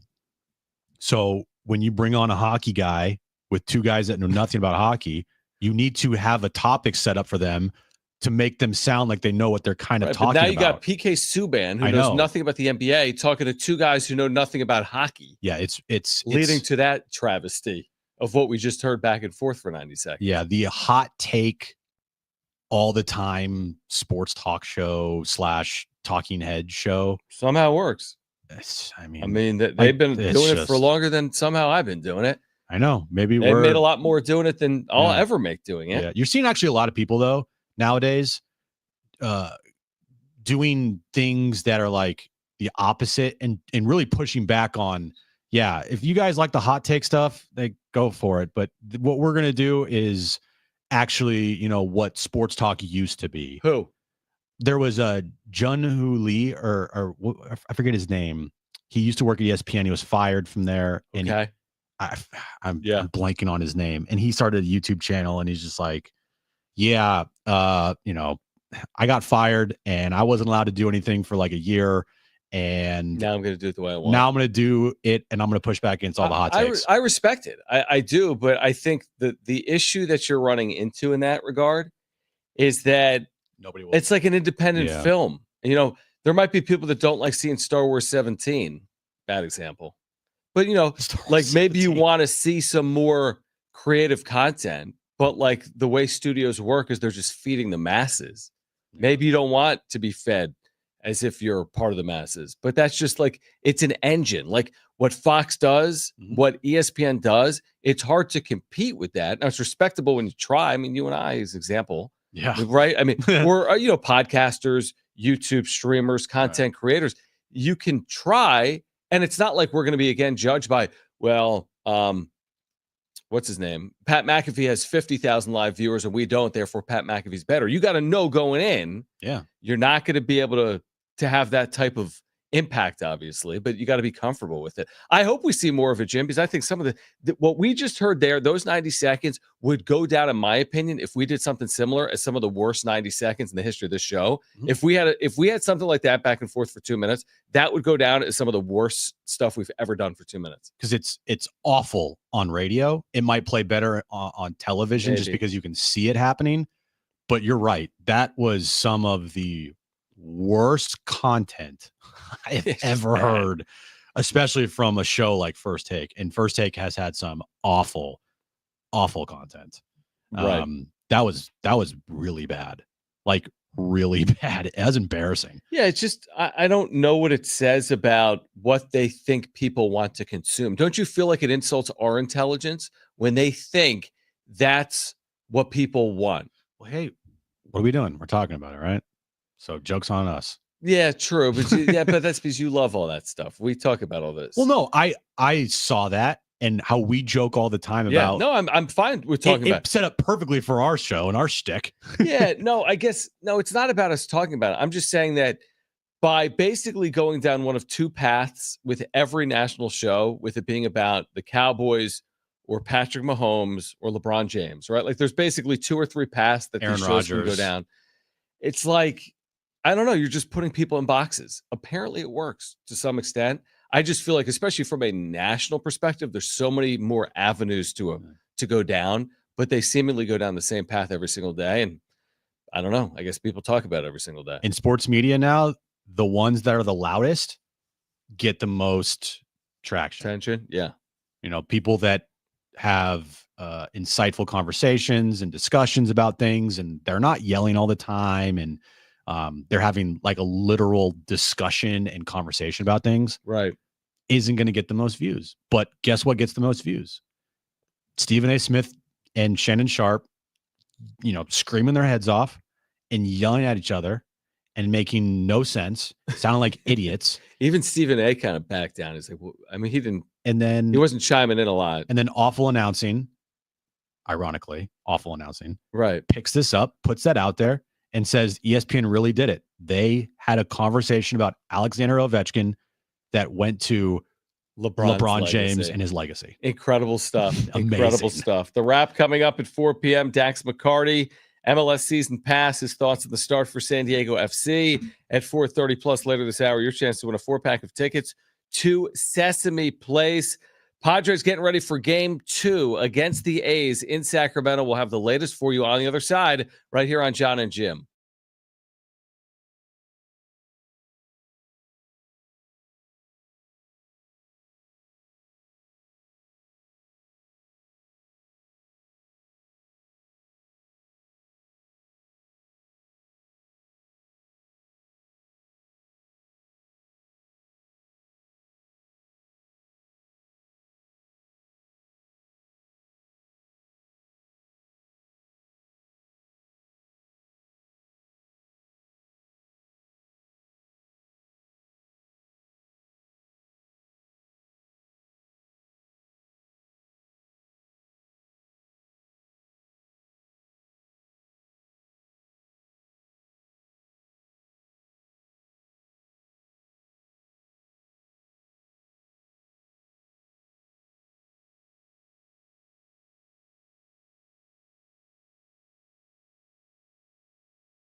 Right, AM radio keeps vital voices accessible, and Congress can secure its future, but we need your help. Text AM to 52886 now to support keeping AM radio in cars. Tell your member of Congress to pass legislation now and keep AM radio in cars standard message and data rates apply. Dax McCarty at 4:30 on San Diego FC. Sesame Place tickets will give away in the 4 o'clock hour as well. We're waiting on the Padres lineup. Did you see this stat? Yeah. Yeah, you agree. It's crazy, right? It's a great unbelievable. stat. Love that stat. Yeah. Listen to this stat. Since June 8th, 2024, okay? So since the kind of 1/3 mark of last season, maybe a little further, but not the halfway point, but June 8th of last year in baseball, players with a higher slugging percentage than Jackson Merrill. Oh, I know this. Aaron Judge and Shohei Ohtani. That's the list.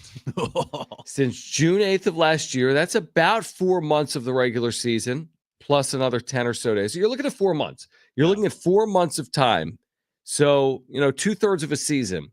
The only players in baseball in the last 2/3 of a season with higher slugging percentages than Jackson Merrill are Aaron Judge and Shohei Ohtani.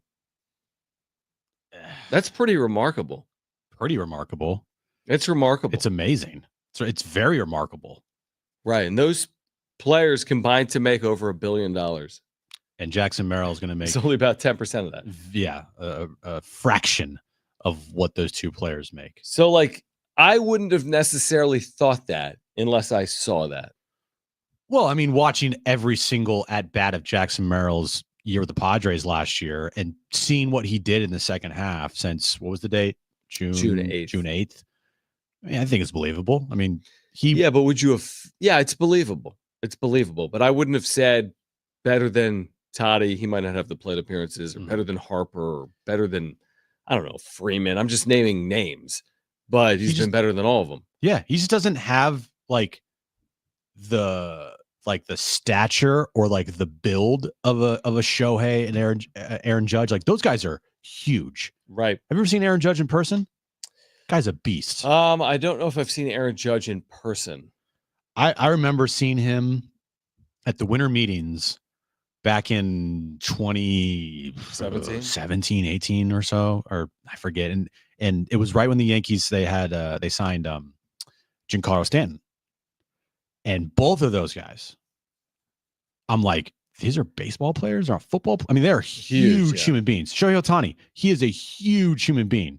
Now, Jackson Merrill, I mean, again, he's like 6'1", 6'2", but he's big for a 21-year-old for sure. But you compare him size-wise to Aaron Judge and Shohei, not there. So as just looking at the player compared to the other players that are in this conversation, you'd be like, what? Jackson Merrill? But I tell you what, man, it speaks to his ceiling, dude. I know, and we don't know what his ceiling is. That's truthfully. what I'm saying. If you've done that as a 21-year-old, and I have been in the presence of Merrill in person, and Merrill, to your point, is stocky. He looks like a baseball player, but he doesn't have all those ridiculous intangibles of size. To your point, you're not going to walk by him. He doesn't have Kawhi's hands. Yeah, he's not gonna be listed as 6'6.5". You're not going to do a double take if you see him walking the mall and you didn't know really Jackson Merrill was, which is almost what makes it more impressive, I guess. But that speaks to this conversation we've actually had this week, which is is there a comp for Merrill, whether it's with the Padres or around baseball, this generation or a previous one? Or are we kind of seeing a bit of a unicorn play out? Again, not that he's going to go down. I'm not saying that Jackson Merrill is going to go down as the best center fielder in baseball history, or that he's necessarily even in the company of Shohei Ohtani or Aaron Judge. That's absurd company to be in right now. But I'm also not willing to say that we've seen his ceiling as of yet either. Yeah, I don't know what his ceiling is. And what the great part is, watching him every day that we do, and so far through the first 11 games of the year, you feel like the ceiling is just getting higher and higher. Yes. You don't feel like what he did last year was his ceiling. You feel like last year was just the beginning. Right. And will he have years that are better than that? I think absolutely. Will he have years that might be, worse than last year? Potentially, yeah, for sure. I mean, last year was how many baseball players in the league would take that year in a second? I think certainly 9 and 10 position players. Absolutely. So we don't know exactly what his ceiling is. Tatis, he burst on the scene in 2019. He was really good in that 60-game 2020 year. And even then, we're like, well, he could be a 40 home run guy, but we, didn't see it. And then 2021 happened, and you feel like 2021's more, close to Tatis's ceiling as a player. And could be higher than that if he just stays healthy. 45, 50 home run season if he's healthy. I mean, it's a possibility with Tatis. Yeah, I mean, it's a good point. Tatis's age 26 season, and the one thing holding him back is he hasn't played a full year. Yeah, I think with health, Tatis is fully capable of replicating what he did in 2021. I mean, he's already done it. Man, it's going to be interesting to watch the career arc of both Jackson Merrill and Fernando Tatis Jr. It will, because both of those guys are cornerstones of this franchise for a long time. Right. And as a center, you got your center field and you got your right field positions locked up for the next decade. Dude, that's exciting to watch if you're a Padres fan. And both these guys are perennial all-stars, I feel like. Both these guys have immense talent. I still, again, want to see what Jackson can do this year to have a better understanding of what his ceiling could be. But we know Tatis's ceiling is MVP caliber level player.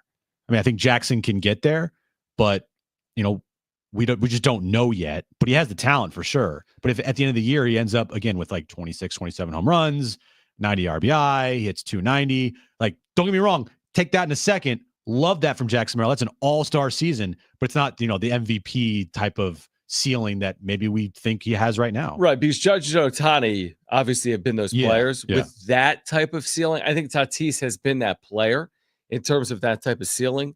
Machado has gotten close, right, to an MVP second season. Yeah, 2022. Is Merrill going to be a guy that can capture an MVP? The beauty of it is we don't know. I mean, maybe not, but it's possible he won't have that level of ceiling, but it's also, I can't rule it out.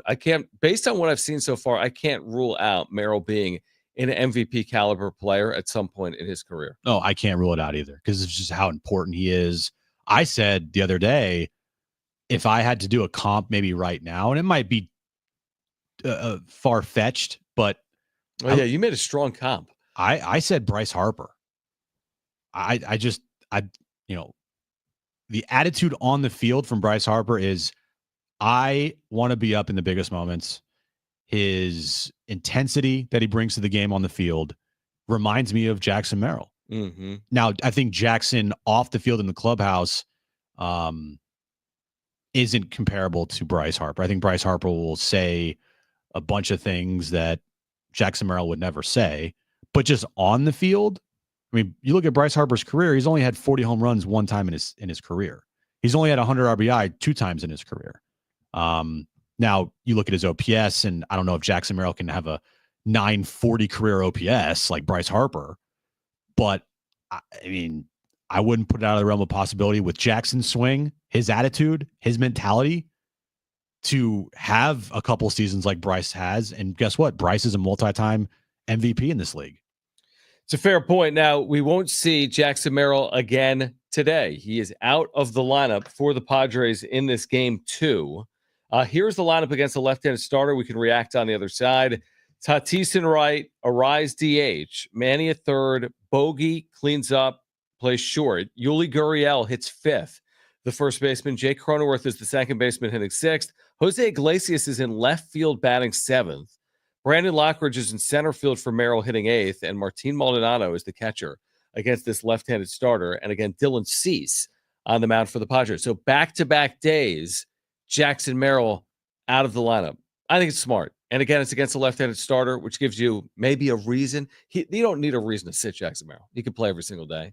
But they won yesterday. They don't need to rush this. They don't need to force the issue. I agree.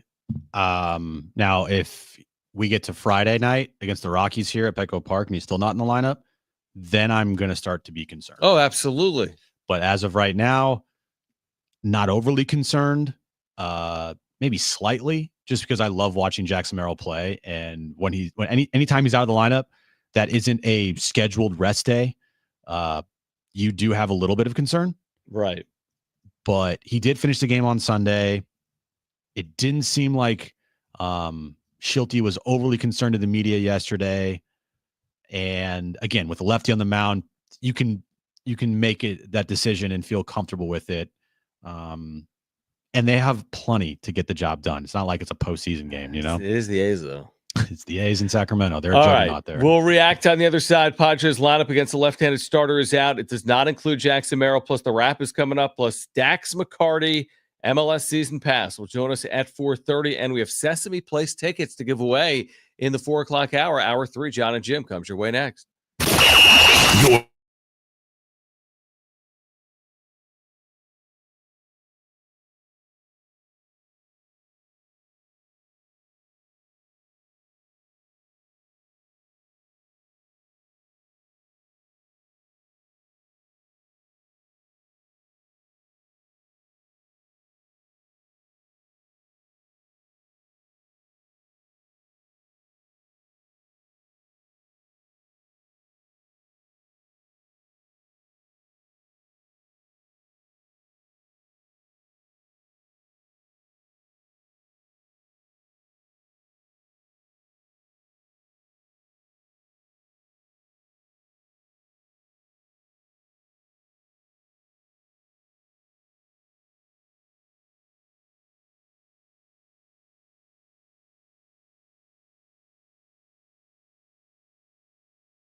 All right, something brought to you by San Diego Mojo, Padres and A's. Game 2 of the 3-game series tonight in Sacramento. 7:05 first pitch. Dylan Cease on the mound for the Padres. The lineup was just released moments ago, and Jackson Merrill is once again out of tonight's lineup. We'll react to that coming up next. Florida beat Houston last night in the national title game to win their third national championship in school history. And NBA news of the day, the Nuggets, with less than a week to go in the regular season and holding a spot as the 4th seed in the postseason, fired their head coach Mike Malone and their general manager.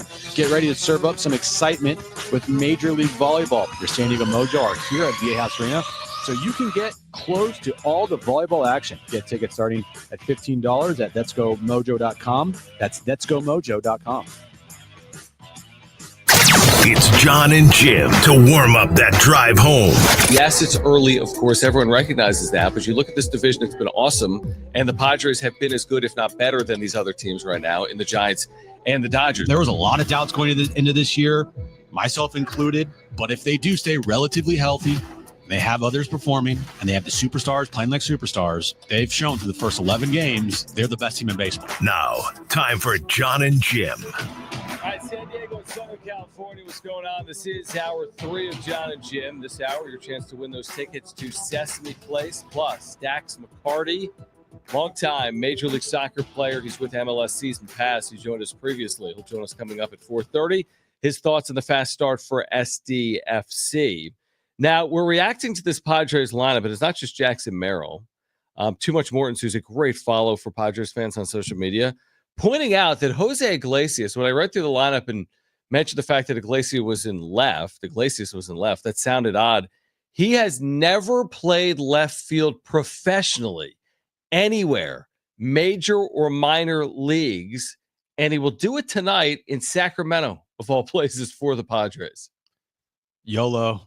Yeah, whatever. What's going to happen? What's the worst thing that could happen? Read me the lineup again. Do you have it? I do. In front of you? You want to guess? Tatis in right. Okay. Arise DH. Yeah. Machado at third. Bogey short. Gurriel first. And he's hitting 5th. He's in 5th. Cronenworth is hitting 6th, playing 2nd. Iglesias in left. Lockridge in center. Maldonado catching. Okay, so...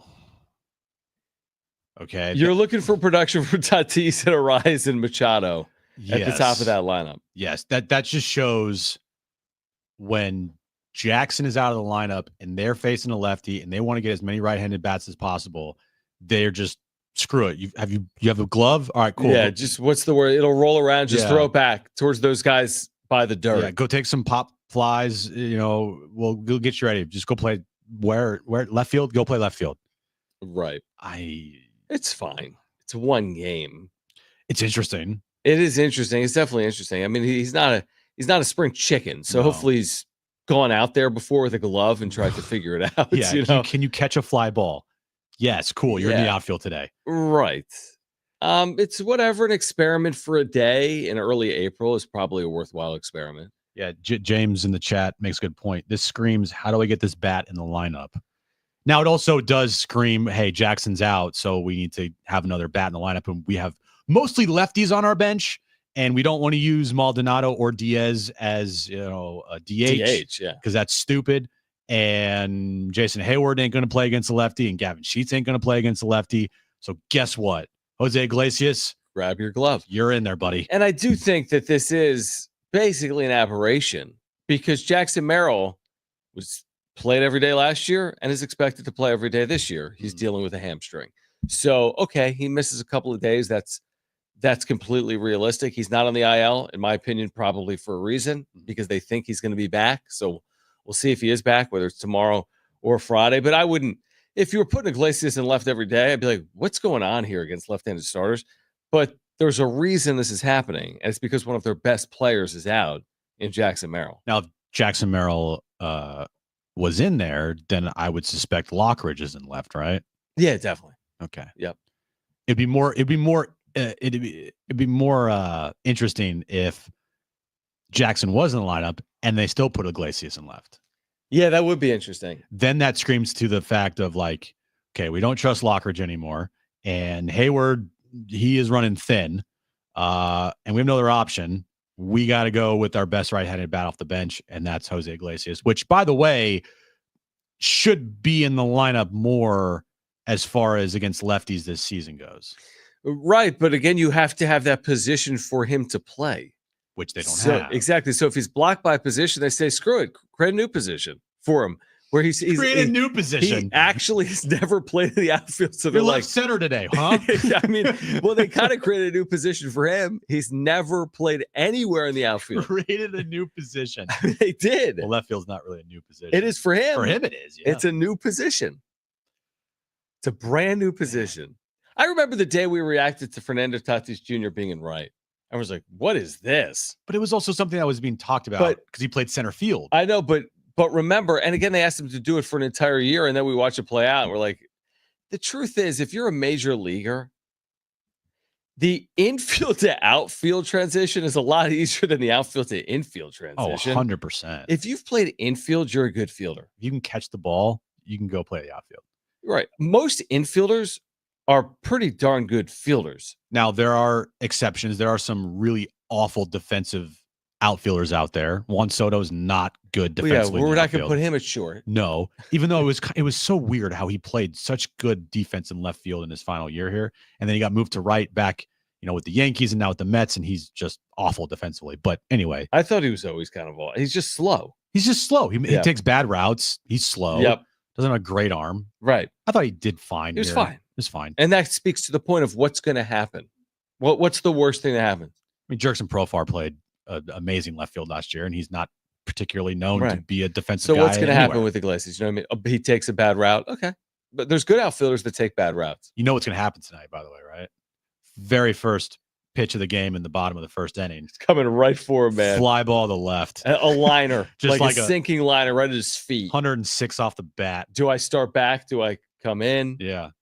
It's crash course. I wonder when he found out. Like, was it a couple days ago? I think when we did.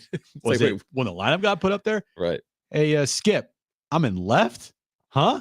Well, clearly at some point, either last night or today, they had this conversation about, well, if Merrill's going to be out and we're facing a left-handed starter, what are we going to do? And maybe then Schulte called Iglesias' hotel room at like the Sacramento Marriott and was like, hey, we have an idea. What do you think? Yeah. Well, here's what I hope happens, because this eliminates guys playing in positions that they never played before. Okay. If Yuli Gurriel has another 0 for tonight against the lefty, I'm sorry, this experiment, I can't wait. It's great that they're winning and you can deal with stuff, but look, there's better options out there. And as far as roster construction goes, so tonight's the drop dead night. For me, right, look, I'm very impatient. Me. I said that if you don't have 2 hits tonight, why don't they just take him aside under Sutter Health Park and say, listen, if you don't have 2 hits tonight, you're gone. You're done. Not only are you gone, you're cut so hard. Yeah. You're cut. We're not even going to cut you.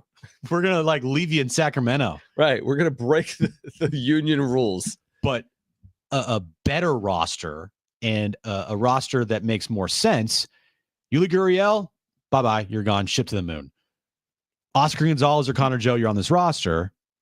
Then guess what happens if a guy goes down like Jackson Merrill? You're not putting Jose Iglesias in left. You're putting Iglesias. Connor Joe. You're putting Connor Joe or Oscar Gonzalez in left, and you're putting Jose Iglesias at your DH. It makes infinitely more sense to have that than freaking Yuli Gurriel in this team and Jose Iglesias playing left field for the first time in his career. I think it's overreaction. And here's the reason I say it. Is Merrill is expected to play every day, and I think by and large he will. Okay? Mm-hmm. So we're dealing with something that is arising because, no pun intended, arising because Merrill is hurt but not on the IL. So this is a rare circumstance where a player is unavailable but not on the IL. There's that.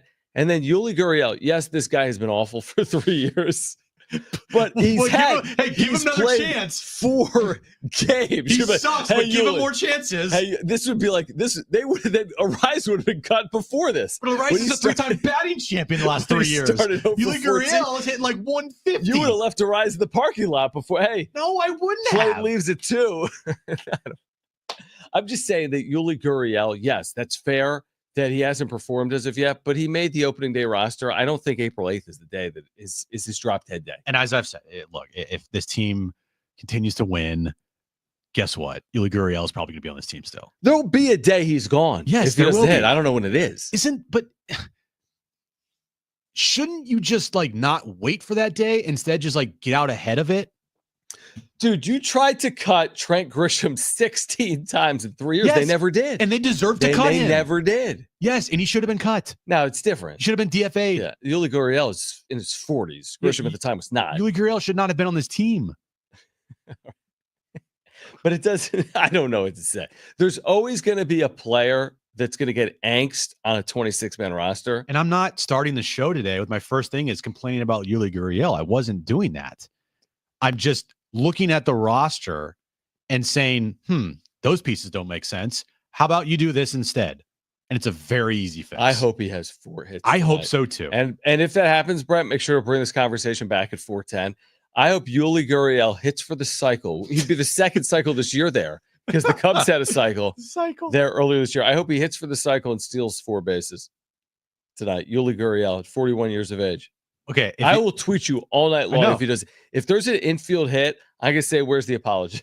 And if he goes 0 for 4 tonight with multiple strikeouts, all right, you can tweet me. Tag me. Start the show tomorrow. I am ripping That's where you want to start. Even if they win, Padres win 10-0. Dylan Cease throws the second no-hitter. Yeah. Yuli Gurriel's got to go. Padres are about to sweep the A's tomorrow. Nope, we're talking about Yuli Gurriel. Yeah, exactly. That's where we're going to start the show. So anyway, it's an interesting lineup, but it's an interesting stadium. And you're in Sacramento, and you don't have Jackson Merrill. So I'm relying right now on Dylan Cease. Cease has got to be good. Get some production from Tatis Arraez Machado. Hopefully pick up a win. But this lineup is a bit of an adventure. It's a bit of an adventure. It's not the worst lineup I've ever seen. I've seen way worse from the Padres. Oh, yeah, absolutely. They've had opening day lineups in the last decade that don't sniff this lineup with Tatis and Machado in it. No, in some opening day lineups, this would be the greatest opening day lineup for that season. Yeah, exactly. So it is what it is. Pick up the win tonight. Okay. But yeah, there are definite spots in that lineup where you're like, ugh. Like, when are we going to see Xander Bogaerts have like a signature game? Early on. I get it.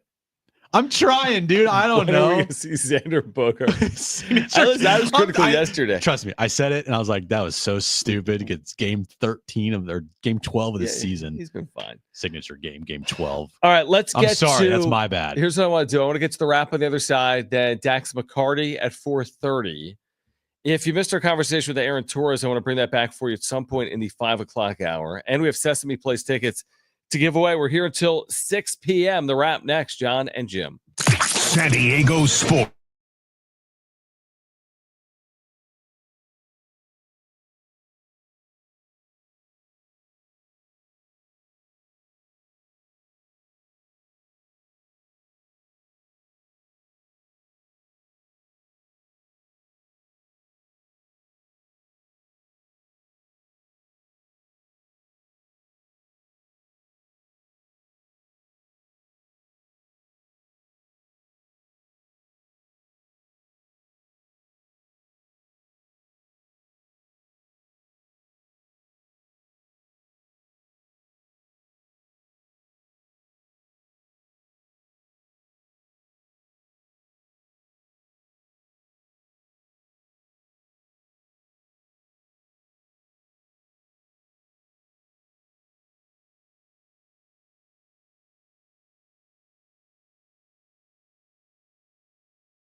As we've said before, when it's going good, you always have to be cautious. And Kevin Acey reporting within the last minute that Jackson Merrill is headed to the IL.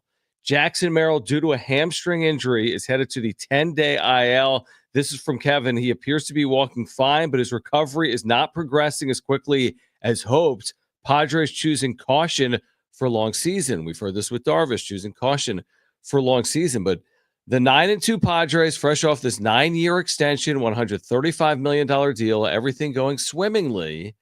And now that conversation intensifies about what are you going to do in left with Iglesias playing there here today, and what are you going to do in the outfield without Jackson Merrill? What does this mean for Yuli Gurriel? Can you afford to have him on the roster? But Jackson Merrill to the 10-day IL, which is less than 10 games because they have an off day in there. But we won't see him for the next week plus, and hopefully not longer than that, Jim. That actually does surprise me that the 21-year-old is going to go on the IL.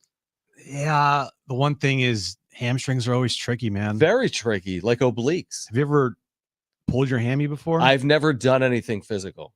That's true. That is a very good point. So why ask you? Because you don't do anything. Don't do anything. Well, I've they never suck. broken something. They literally are the absolute worst. Oh, okay, Trout. I'm just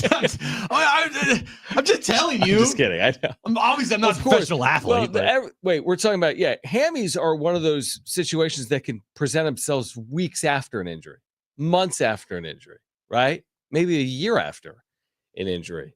So, it's definitely a cause for concern, even when I didn't know if he was going on the IL. Now he's going on the IL. I'm like, what happened to this hamstring? Yeah, now I can't help but not be concerned. Right. Exactly. Because hammies are, in the way that Jackson plays and center field, like he's got, it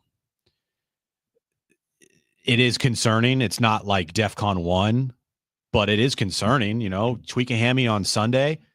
Yesterday, it seems like, just a couple days off. And this is such a Padres thing to do, by the way. This is such a Padres thing to communicate to everybody, making it seem like it's a couple-day thing, and then boom, guys on the IL. I know. I'm not going to blame him on that. Nobody really knows. I watched him do that thing he did in Chicago where he was trying to untighten his leg. He stayed in the game. No, you're right. He's 21. He probably did say initially, I don't want to go on the IL. And then they did the exam, and they said it's probably better if you sit on this thing for a week as opposed to try to push it. There's no competitive advantage to anything that's played out over the last 36 hours for me.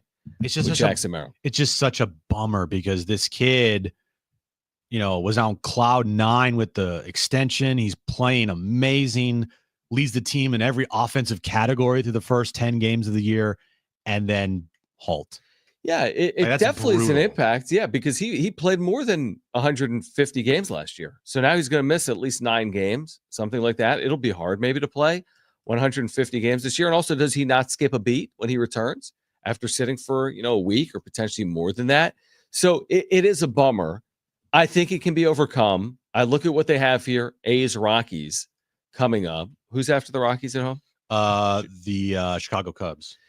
So I think it can be overcome, but it's absolutely concerning. And I understand the precaution with such an important piece. You have to make sure he's fully healthy and he's available to you for the long term. I'm talking about 2025. The long term is the long term. But for 2025, he's got to be healthy. You cannot play games with someone as important as Jackson Merrill. I just look at I much rather have this type of thing happen now than later in the season. Yes.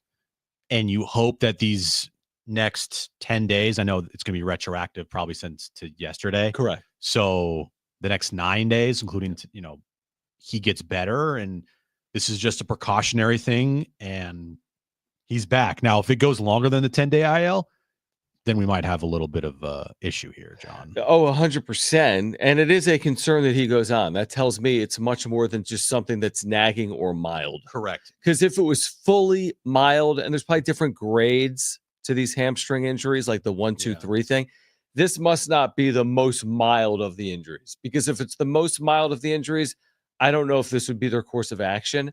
The fact that he's on the 10-day IL, which again makes him eligible to come off in 9 days because it's retroactive one day. Again, surprising to me. And the last thing that you want to hear for someone like Jackson Merrill. But again, if it is only 10 days, Jim, even if it's longer, 12 days, 14 days. It could all be overcome. But sure, I mean, we don't have to go back very far when everything was great. We had the press conference.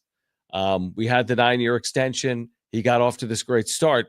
And I think people, I think it's understandable if you're a little bit like concerned about him, but I think hopefully this is just something that's precautionary. And here's the significance of this: is the first time in his career that he's gone on the IL. Right. Well, he played every game last year by and large. So we said yesterday, 156 games. Second he signs the contract, boom, IL.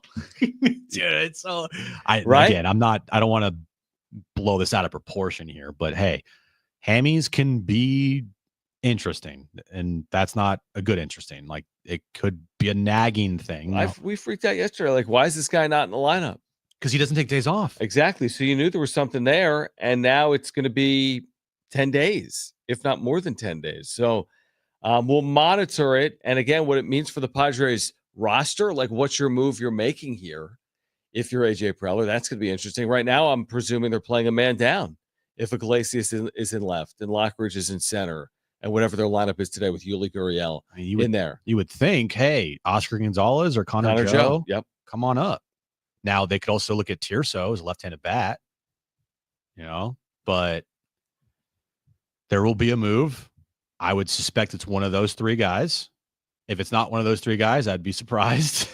Right. And maybe in the long run, this signals that whoever they bring up, back to my Yuli Gurriel conversation, that they can't afford to have him because of something like this. Correct. Yeah, I thought that as well. That it's one thing to have him on the roster. It's another thing now that you're without a key piece like Merrill. What does it mean for your roster in general? This is the first time this year, and we talked about this all off season, where your depth is going to be tested. Now, it's not you lost 3 guys in your lineup depth being tested, but it is also you lost your center fielder, all-star, best offensive player on your team depth issue. Yes, and now depth is coming into question in general. I mean, listen, they're playing a man down in the rotation. It's worked out perfectly because they're 9-2, although the rotation hasn't been perfect. And they're playing a man down now with a starting position player, not just a starting position player. You're talking about a star that's out in Jackson Merrill. So you're right. I mean, how much of this can be overcome? And the issue heading into the year, if there was one, was their depth. Yep. And how do they overcome injuries that are inevitable, by the way? If it wasn't Merrill, like, they're going to deal with an injury over a year. We're hoping it wasn't going to be someone of the caliber of Jackson Merrill this early in a season. So Merrill to the IL for 10 days due to a hamstring. We'll react over the course of the next 90 minutes. We'll switch gears coming up next. Dax McCarty, MLS season pass, longtime Major League Soccer player on San Diego FC's roaring start. What he has had to say about their head coach, Mikey Varas, and about the team in general this year. Dax McCarty will join us next, plus the latest on Jackson Merrill here on Jon and Jim.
All right, this update's brought to you by San Diego Mojo. Breaking news with the Padres. Jackson Merrill, he's headed to the 10-day IL with the hamstring injury. Likely will be retroactive to yesterday, so he will miss at least the next 9 days. Padres and A's tonight, game 2 of their 3-game series in Sacramento. 7:05 first pitch. Dylan Cease on the mound for the Padres. Florida beat Houston last night to win their 3rd national title in school history. NBA news of the day. Shocking news out of Denver. The Nuggets, they decided with a week left in their season to fire their head coach Mike Malone and their general manager. Nuggets are currently 4th in the Western Conference.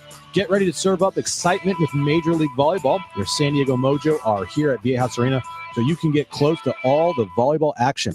Get tickets starting at $15 at letsgomojo.com. That's letsgomojo.com.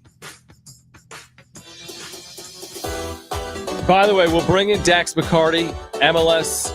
Again, MLS Season Pass, Apple TV Plus. We had him on previously here on Jon and Jim, San Diego Sports 760. But real quick on that Merrill to the IL news.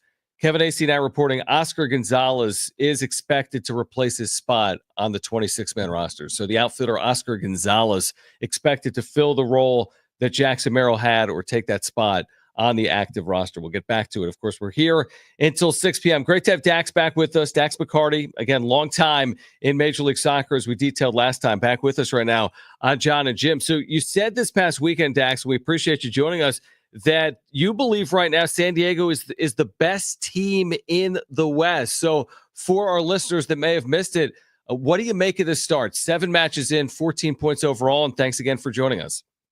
Yeah, guys, no problem. Thanks for having me. I had a blast last time, so when you come calling, I'll say yes, even on my son's spring break. No problem whatsoever. We appreciate it.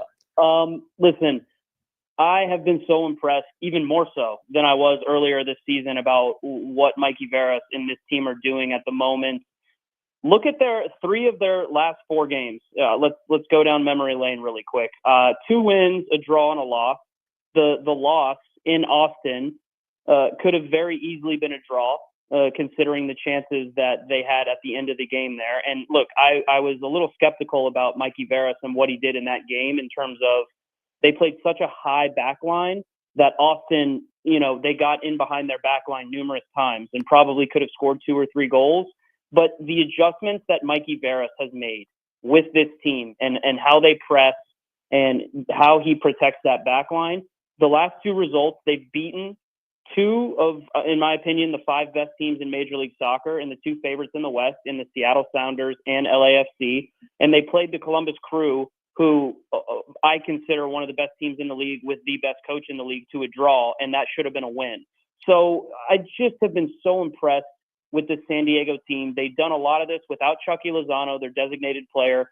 Their back line has been so impressive. If you consider that they've only conceded 6 goals in 7 games, they're averaging less than 1 goal a game conceded. I don't know how many ways I can compliment what Mikey Veras and this team have been able to do. And they've played a tough schedule up to this point. So I'm really impressed. I'm still curious to see what they'll do in the summer to add a designated player that they have room for. I'm just very, very complimentary of everything they're doing right now. And 14 points now. Their goal differentials, one of the best in the league. You just mentioned how impressed you are with them, but are they a team to be like really feared in the Western Conference, in your opinion? Yes, they are. And the reason why I say that is because it's very easy for coaches. You guys know as well as I do. You guys cover all sports. Coach speak is rampant throughout all professional sports, right? We plan to do this, we plan to do that. Well, it's very difficult to talk a big game and then actually follow that up. And that's exactly what this team has done. They've talked about how they're going to play and how they want to possess the ball and they want to play through the lines and they want to use their midfield and they want to play intricate passing sequences that lead to chances on goal. And that's all they've done. They've just continued to get better and better and better. And you hit on something that I use as a metric for what I consider to be very good teams, and that's goal difference. The more goals you score and the less you concede, the better your goal difference is going to be. And this team is actually first in the league, tied for first in the league in goal difference right now with, I believe, with I believe Vancouver, the other best team in the West. So that's a metric I use to base my judgment on what teams are for real and what teams aren't. And San Diego is for real. They have, like I said, tied for first with the best goal difference in the league. And a big question mark I had was, how are they going to score goals? They were playing really beautiful soccer, but they weren't scoring goals. They've really picked it up the last couple of weeks in terms of goal scoring output. They scored, I believe, 3 goals against the Seattle Sounders, which is one of the best backlines in the league. And listen, guys, they're getting contributions from players who are, quite frankly, having a renaissance. My old teammate from Nashville FC, Anibal Godoy, he's been probably one of their most impressive players. And I'm sure that the San Diego fans are thrilled with what he's bringing. Great to see him get on the score sheet against Seattle. Just a really, really well put together team by Tyler Heaps and Mikey Veras. Dax McCarty with us right now. MLS season pass, Apple TV against San Diego FC. 7 matches in, has 14 points. So all the positives. Is there a next step here in their evolution, like to maintain this? It's one thing, I think, to do it for maybe 7 matches. It's another thing to do it for 34. What's it going to take to continue this or take a next step in their development and process? Yeah, there's absolutely a next step. I don't think that this team has scratched the surface yet of their potential. And listen, I want to you guys, I'll age myself a little bit here, but I'll tell you guys a fun little fact about me. Your striker, Ani Valakari, who's on loan right now, he's already got 3 assists and 2 goals on the season, and he's filled in admirably for Marcus Ingvartsen when he's through his injury. I actually played with Ani Valakari's dad, Timo Valakari, at FC Dallas. He was my first captain I ever had. So the weaves, the webs we weave are really interesting. And the fact that he is now playing in Major League Soccer and I played with his dad, it always makes me root for guys like that. So he's been tremendous in terms of filling in for Ingvartsen. I think that this team gets to the next level if they add a designated player, number 9. We've heard about the rumors about Kevin De Bruyne. Tyler Heaps has already come out and said, we're not signing De Bruyne. His wage request is too high. I think that this team can get to the next level if they add a stone cold killer in front of goal. If they go out and add a young, hungry, proven designated player, number 9, I think the sky is the limit for this team, especially with how Mikey Veras has them playing. And also, too, with the players they have, and you talked about Chucky, in his great game on this past Saturday. I mean, that's who they want to see. Like, that's the guy that they expect to see. And if he's anywhere close to that for the rest of the season, like, again, that's something that they were hoping to have with Chucky Lozano. He played fantastic against Seattle. It was great to see him fit and causing havoc for that back line. The build of this team was through the wingers, and that was very specific. That Tyler Heaps and Mikey Veras wanted to go and add dangerous wingers who are goal threats. You have Chucky Lozano, who is inverted, so he's right-footed, playing on the left side, which means he can come inside on his right foot to take shots and find passes. And you have Anders Dreyer, who's left-footed, playing on the right side. He can come inside on that wicked left foot and create chances. So look, you have 2 elite wingers in MLS. They're going to create chances. This is where I think the valuable number 9 comes in, because if you can put someone up there that can finish chances at a high rate, it's just going to make these players more dangerous. You guys saw what Chucky is capable of against Seattle. He's going to have to be able to stay healthy all season. Listen, I'm not saying anything. I'm not reinventing the wheel here. I think that's obvious for everyone who watches San Diego. Their wingers are their most important players, but don't discount that midfield. I've been so impressed with Luca De La Torre. I already mentioned Anibal Godoy, and Jeppe Sperskov. He's been, for me, one of the top 3 defensive midfielders in MLS. If you look at his touches, if you look at his composure in midfield, I'm biased, guys. I was a defensive midfielder myself. So if I see a defensive midfielder I like, I always want to make sure I give him praise. Sperskov got on the score sheet last game. It's obviously not his main role. But this team is just firing on all cylinders. You mentioned Chucky Lozano. He stays healthy. This team has a chance to finish first in the West. Wow.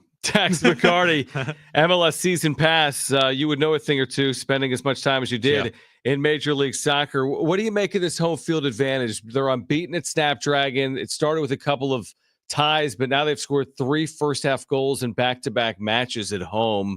They're playing in front of huge crowds, right? 30,000, 35,000, the largest soccer-specific outdoor stadium in the country. How valuable is that going to be moving forward for San Diego? If you're good at home, you always give yourself a chance to be the best team in MLS. LA Galaxy last year won MLS Cup. They were unbeaten at home. If San Diego can continue this form, they will be at the top of the West. They will be one of the top 2 or 3 teams in the league. The problem is you're going to run into, guys, is when you have to deal with injuries and you have to deal with fixture congestion, which it will happen in the summer. I don't know off the top of my head right now if they're participating in the U.S. Open Cup or in Leagues Cup, but Mikey Vera he's going to have decisions to make when it comes to rotating his squad. Every team in MLS has to deal with fixture congestion and injuries. That's going to be the Achilles heel of this team. But you mentioned the home atmosphere. I got chills when we are watching these games on MLS 360 and they show shots of the crowd. It's unbelievable. It reminds me of my first year in Nashville, where we just had so much support. There's a groundswell of support for the new team in MLS. Now, we weren't as good as San Diego are. Anytime you have a good team that plays in front of a passionate home crowd, it's only going to make that atmosphere more intimidating. So the way I would describe it as an opponent, intimidating, suffocating. That's why it's been so difficult for teams to go in there these last couple of weeks and try to stop the bleeding, right? You concede one goal, the crowd gets more into it. You concede another goal, it just feels like it's never going to stop. San Diego has to ride this wave of momentum. I'm not going to sit here and say that every home game is going to go like that, because you guys know as well as I do that that's not how sports work. They're going to run into their hardships at home. But it just, with the way that they're playing right now, I just see a team that's one of the most confident teams in MLS. It's been really fun to watch. And for an expansion team, and you've been, as you mentioned, you've been a part of an expansion team in Nashville, just like how difficult is it to get this thing off the ground? I mean, these guys to start the season were only together for like 5 weeks, and then they go up to Galaxy and they put together that match, and you're like, whoa. And it just, from experience, Dax, how difficult is it for an expansion team to get all on the same page as quickly as SDFC has? It's incredibly difficult. It's hard to overstate how difficult it is. And like you said, I know from experience, the way that my Nashville team was built was significantly different than the way that this San Diego team is built. My head coach, Gary Smith, who's a wonderful coach, he's a wonderful guy. He was a defensive coach. He wanted to build with a foundation of we're not going to concede a lot of goals, and we were successful at that. But it bored fans to tears. I have to tell you guys, it was boring. It wasn't a very fun way to play soccer as a player. Mikey Veras and this technical staff, they built this team to play out of the back, to say, okay, this is why they're so successful, is because Mikey Veras, he has a philosophy, and he doesn't go away from that philosophy, whether he's at home or on the road. I remember my Nashville teams, we would play really aggressive at home, and then when we would go on the road, we would play very defensive. And there's just not a lot of fun in that. I look at this team in San Diego, they're having fun. Anibal Godoy is like the perfect encapsulation of what this team is all about. He always wants to be on the ball. He wants to be playing out of the back. He wants to take risks. This team takes risks. And you know what? They do it with a purpose. It's one thing to just take risks and then just be reckless. I look at the San Diego team, and they take risks, and they take risk with a purpose. Every player knows where to be in certain movements, and it's not just with the ball, it's without the ball too. They press high up the field. They keep the field very narrow and very compact. It's extremely hard for opposing teams to play through their midfield. And so that's why I just think that this team has such a high ceiling, because of the way they're coached, because of the confidence that they play with. I'm risking, a little bit of pie in my face here by saying that they're going to continue this form throughout the season, but I don't see any reason why I shouldn't say that. They've shown nothing but good stuff so far. You look at the one anomaly on the one blemish on their record, it's that Austin game. As long as they don't take the risk of playing a very high back line and letting teams with pace get in behind that back line, I don't see why they shouldn't continue to win games. That's the one thing that I would talk to the San Diego fans about in terms of, hey, when you guys go on the road and when you play against a team that has some very fast attackers and some very fast wingers, you better be careful because you play a high back line, teams can burn you in transition. So that's the one thing I'd watch out for from your guys' perspective that could potentially come back to hurt this team. But knowing Mikey Veras and what he's done through 7 games, I'd expect him to correct it and make it right. All right. I heard MLS Cup champs. Thank you, Dax. Thanks, Dax. Dax McCarty. Spent a long time in Major League Soccer. We appreciate you taking time for us in San Diego. I'm sure we'll do it again at some point this spring and summer. And thanks for hopping on. Always appreciate it, guys. Anytime. All right. The latest, again, Jackson Merrill going to the IL, the corresponding move for the Padres, plus a chance to win a 4-pack of tickets to Sesame Place. If you want those tickets, call 877-767-4760 right now. We have a free 4-pack of tickets to Sesame Place. Now, the first 2 callers will be contestants for trivia. The number to call is 877-767-4760. The winner today has a free 4-pack of tickets to Sesame Place. Call right now if you want them. 877-767-4760, plus the latest on Jackson Merrill being placed on the IL next.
Strike Radio in a moment. Oscar Gonzalez is the corresponding move with Jackson Merrill being placed on the IL.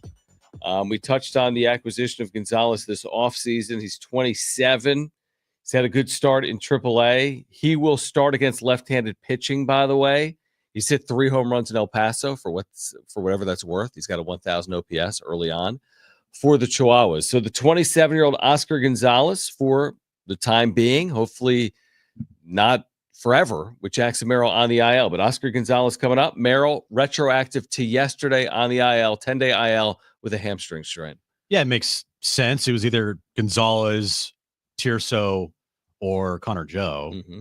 And without an outfielder, now you need an outfielder. So I like that. Makes sense, right? Yeah, you could. I mean, you could elect to go with less outfielders. You could, but then that means that guys like Jose Iglesias will be playing the outfield for the first time in their careers. So basically, the reason Iglesias is out there tonight is because they just put Merrill on the IL and Gonzalez isn't active yet. So he's en route. Yeah. And you need a left fielder. And they're going to go with Jose Iglesias in left, his first professional start, major or minor leagues. How old is he? 37. He's never played a professional game in the outfield. I just hope that he doesn't get peppered tonight with like 16 fly balls. Yeah, he has 16 putouts tonight. Opportunities. Yeah, that's a fair point. I think he'll be fine. Right. I think he'll be fine. It's not his first time playing baseball. No. See ball, catch ball, throw ball. If it was me, we'd have a problem. Oh, 100%. With a career infielder making the transition, I think we'll be okay. 7 errors. I would commit 7 errors. I would commit 6. Even if the ball was only hit to me 6 times. I would miss a lot of fly balls. I would lose the ball in the sky. I would be like, I would ask the cutoff guy to come closer. Get out here, Manny, man. can you come out to get out here, dude? Like shallow left, so in case the ball comes my way, you can catch it. Or I'd run back into the infield with the ball in my glove. You're just running. You're like, hand the ball off. The latest on Jackson Merrill being placed on the IL coming up at 5 p.m. But right now, let's get to this. Greetings. Here we go. Time for Team John versus Team Jim. You want me to play? 3 questions, 2 contestants, 1 lifeline. 3 questions, 2 contestants, 1 lifeline. Today's 2 contestants, we have Dan and Rob. Dan, you called in first. You have your choice of John or Jim. Who do you want to go with? Dan. It's Sam. I'm here. Oh, it's Sam. Oh, Sam. Okay, my bad. Sam and Rob. All right, Sam, do you want to go with John or Jim? Let's go with John. All right. Sam and John. Sam and John. Rob, you get Jim, okay? Okay, sounds like a plan. All right, perfect. Brent, what's the question today? All right, guys, we crowned a new national champion last night. Today's question: there are 9 schools with 3 or more Division I men's basketball championships. Name any of those 9 schools with at least 3 or more Division I titles. Okay. Rob, you're up first. What's your first guess? You'd have a lifeline if you want to use it. UCLA. UCLA. Yes. They have. Yeah, they've won a couple. Sam, back to you. First guess. You'd have a lifeline if you want to use it. No, what was the question again? Name the 9 schools with 3 or more Division I men's basketball championships. I'm going to go with Kentucky. Kentucky. There you go. Well done. Rob, you're up next. What is your second guess? You do have a lifeline if you want to use it. I'll go with Duke. Duke. There you go. Sam, back to you. What is your second guess? You do have a lifeline if you want to use it. I'm going to say Ohio State. Ohio State with 3. Oh. Rob, you're up. What is your next guess? You do have a lifeline if you want to use it. Connecticut. University That's of for the Connecticut. win, right? Yeah, that's the win right there. 3-1 Boom, ball boom. game. Done. Well done, Rob. Winner. Good job, Rob. Yeah, Ohio State works in football, but not basketball. Not as well in basketball because they don't have 3. Did anyone say Florida? No. They won their 3rd last night. Correct. Kansas, did anyone say? No. Hold on. How many do we have? How many are missing? 2. We're missing 2? Well, 3. 3? We said North Carolina. North Carolina, there, duh. Yeah. John should know one of them. John should know one of them. Michigan State, Villanova. Yes. Yeah. Why the hell would you know Michigan State? I don't know, but I thought Michigan State's been to a million Final Fours. I'm surprised they don't have 3. No, they only have 2. Okay. And we're missing one other? Yep. Indiana. Yep. There you go. Bobby Knight's got 3. Yeah. Bobby Knight's got 3, you go. including an undefeated season. Boom. How you doing? All right, congratulations to Rob because you are going to Sesame Place. All right, Oh. spring is here. Got a 4-pack of tickets to Sesame Place San Diego now through April 20th. Experience a hoppin' good time at Elmo's Eggs Extravaganza. Get it? With exciting rides, move and groove to the Sesame Street Party Parade, plus meet the Easter Bunny and your favorite furry friends dressed in their Easter best. With so many exciting experiences awaiting you, there's something for everyone, Jim, at Sesame Place San Diego. Open daily for spring break. And again, April 12th to April 20th, visit sesameplacesandiego.com for details. sesameplacesandiego.com. Jose Iglesias has commented on playing in the outfield tonight. We will share those comments He's scared with you. for his life. He's like, He's like, I'm so terrified. He's got one of those huge fishing nets. They're allowing him to use it since he's never played in the outfield professionally. If you're Jose Iglesias, you just don't F up out there, because if he does, it's not his fault. There will definitely be the next day like a body, like, what's it called? Outline of, the players that do the chalk line. Chalk line. They're going to if murder. There's no murder analogy if he drops the ball and left. What are you saying? No, the body chalk. You've seen in the outfield before when a player like that never's played out there and they dive or they do something, run into a wall, and like just looks totally unnatural. Right. Then the next day there's like an outline of the body in chalk. Right.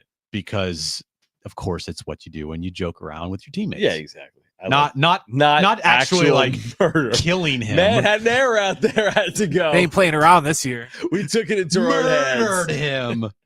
All right, Jackson Merrill to the IL. Oscar Gonzalez on his way up. Changes to the Padres lineup here tonight in Sacramento. We'll react on the other side to kick off hour 4 of Jon and Jim. That's next.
All right, this update is brought to you by the San Diego Mojo.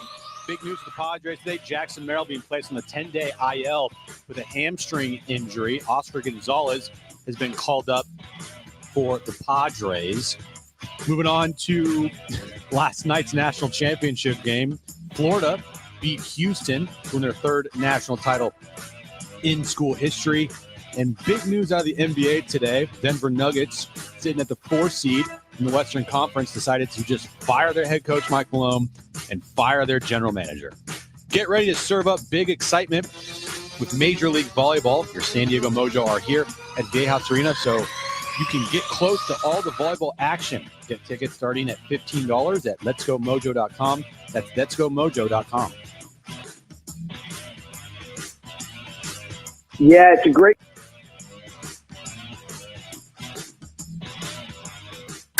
It's Jon and Jim to warm up that drive home.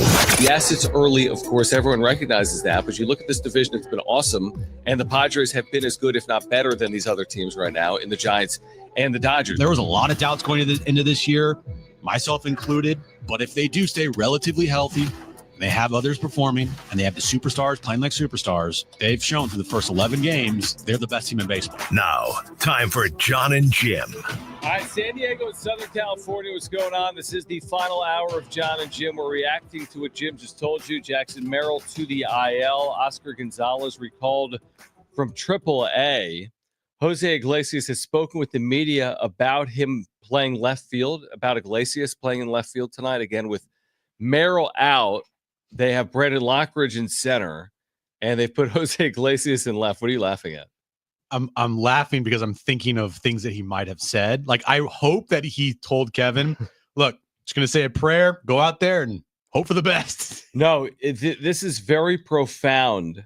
This is from Jeff Sanders. Quote. This is pretty profound from Jose Iglesias. Listen to this about playing in the outfield for the first time in his professional career. Never has he played in the outfield as a major leaguer or a minor leaguer. He's being pressed to duty tonight with Merrill out and against a left-handed starter. Listen to this. I'm very excited, Iglesias said. I think I'm ready for this great challenge to be in this lineup, and whatever it takes, it's wherever they need me, I'll be there. He followed up to say, listen to this, Jim. It's super fun to see the game from a different point of view. I was Jose Iglesias today.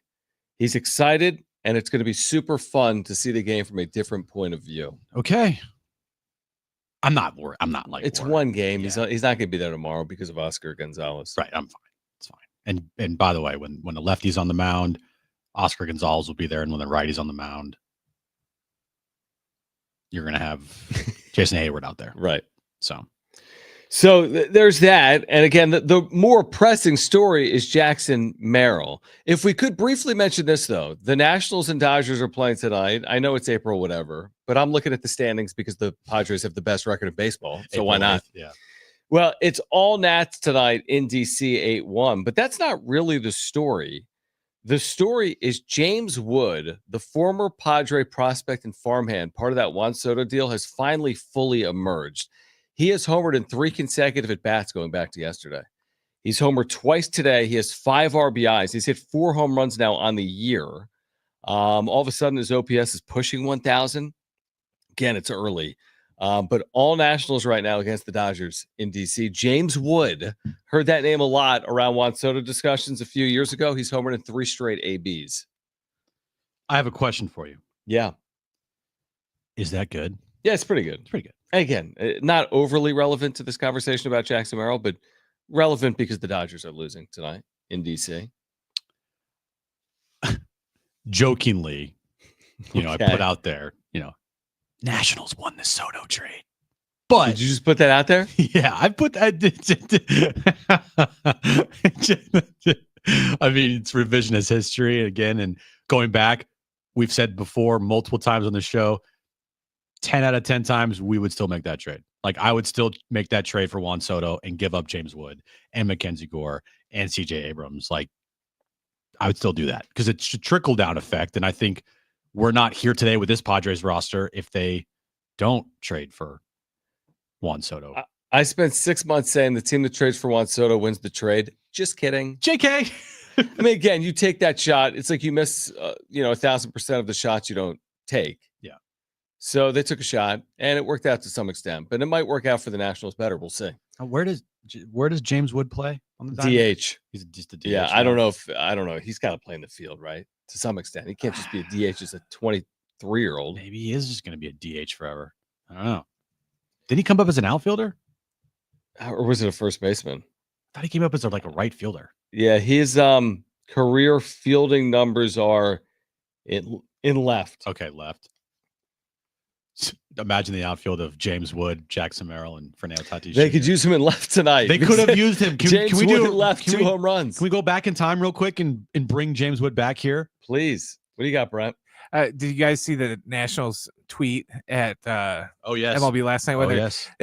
MLB in all caps put Ohtani homers to like tie the game or something, and then they put, "Wow, Woods has lots of power," and they replied, "Hey, what happened to the all caps?" That's amazing from the Nats. That is incredible. The Nationals admin last night was sick and tired of the glazing of Major League Baseball over Shohei Ohtani. Meanwhile, that guy is the same guy. So the Nationals guy works with he's probably in the same office as the guy. Okay, we're gonna start something. Yeah, exactly. Which I think is it's funny. It's cool. I like it. I like when they do that.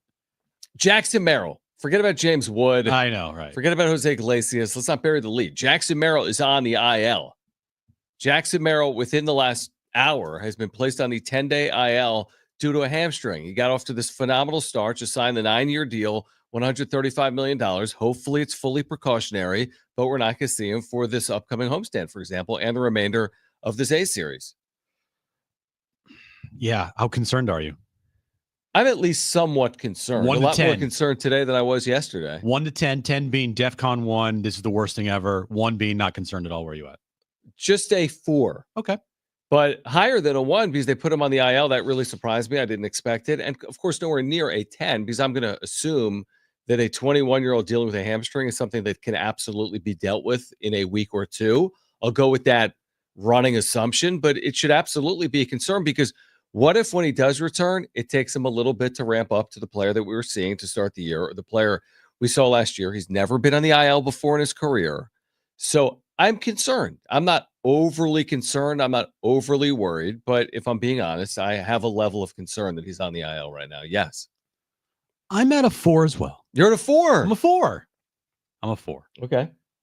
I feel like going any higher than that, you just got to, you're just overreacting. You got to let this process play out. Right. I mean, if we get to the end of his 10-day IL stint and he's still not ready to come off the IL, then that goes up to Number like a goes 7, up. Yeah. 7 or 8. Then I'm like, okay, this better not be a lingering thing with him. Right. I agree. Because, I mean, hammies could take a while.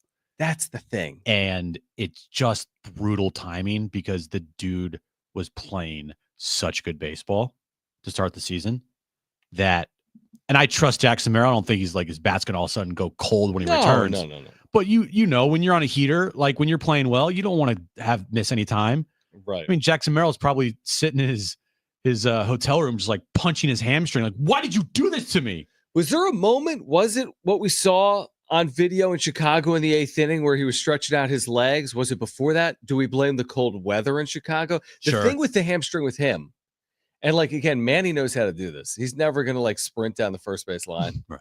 But with Merrill, you're 21 and a lot of your game is predicated on speed in the outfield, running the bases. But you can also, tweak a hammy by just going and doing your normal activities. You don't have to like have this crazy amount of energy being used running around the bases or in the outfield to tweak something. True, but he uses a crazy amount of energy, right? He's a first to third guy. He steals bases. Yeah, he's a center fielder. Yeah. I also don't think I saw anything that was like too egregious. But did it happen in that play? I don't know. Was maybe. I'm gonna have and to someone find in our YouTube chat alerted us to that the other day because we were wondering like why was Jackson Merrill out of the lineup on Monday, and then someone told us like look at him on. Yeah, he was grabbing his right hamstring. Was it the 6th inning? In the 6th inning of a 7-6 game in Chicago on Sunday. He grabbed at his right hamstring and stretched out his leg. And he still finished that game. Right. Stud. Exactly. Well, again, finishing the game out, the cold, probably was a factor. Having it, going on the airplane right after that game and traveling, and then the Blame next the airplane. day you're like, oh, this doesn't feel right. And then the next, like, it takes a while, right? Right. So I'm concerned. I'm at a 4 out of 10, and that's only because he's gotten put on the IL. If he was just missing another day today and they just didn't have him in the lineup, but they didn't, put him on the IL, I'd be like a 2. Because to me, that tells me that they just feel like he needs another day. There's no need to make a move here, and he'll be back in the lineup tomorrow. Yeah. Again, I don't know if maybe we'll hear from him at some point moving forward, or maybe Mike Schilt will have a further explanation. I do wonder if it was this play. He went first to third on a throwing error. They tried to pick him off at first. He got up and kept going as the ball went down the right field line. I remember the play, and maybe it happened then. Maybe it was something he was previously dealing with. Kevin said yesterday he had been playing with a bulky hamstring. So maybe there was more than just that play that played out on Sunday in Chicago. Can it be overcome? Of course it can, for a short period of time. They're 9-2. They won yesterday without him. Of course it can be overcome for a short period of time. You know what the theme was last year? Guys stepped up. They did. Fernando Tatis Jr. broke his leg. They didn't have him for half a year. They did not skip a beat. Not that it's simple or easy, but the truth is any player in a good organization should be replaceable based on good depth.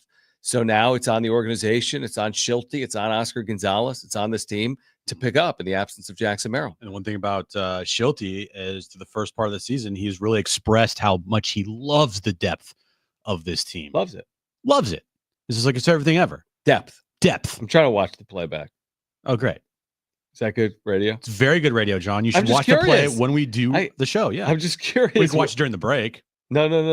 I'm curious now. Do it now? During Okay. the break, I want to eat these peanuts. Okay. And raisins? Yeah, exactly. Disgusting.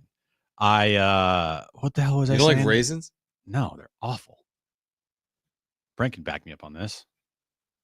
They're just grapes. They're older. Exactly.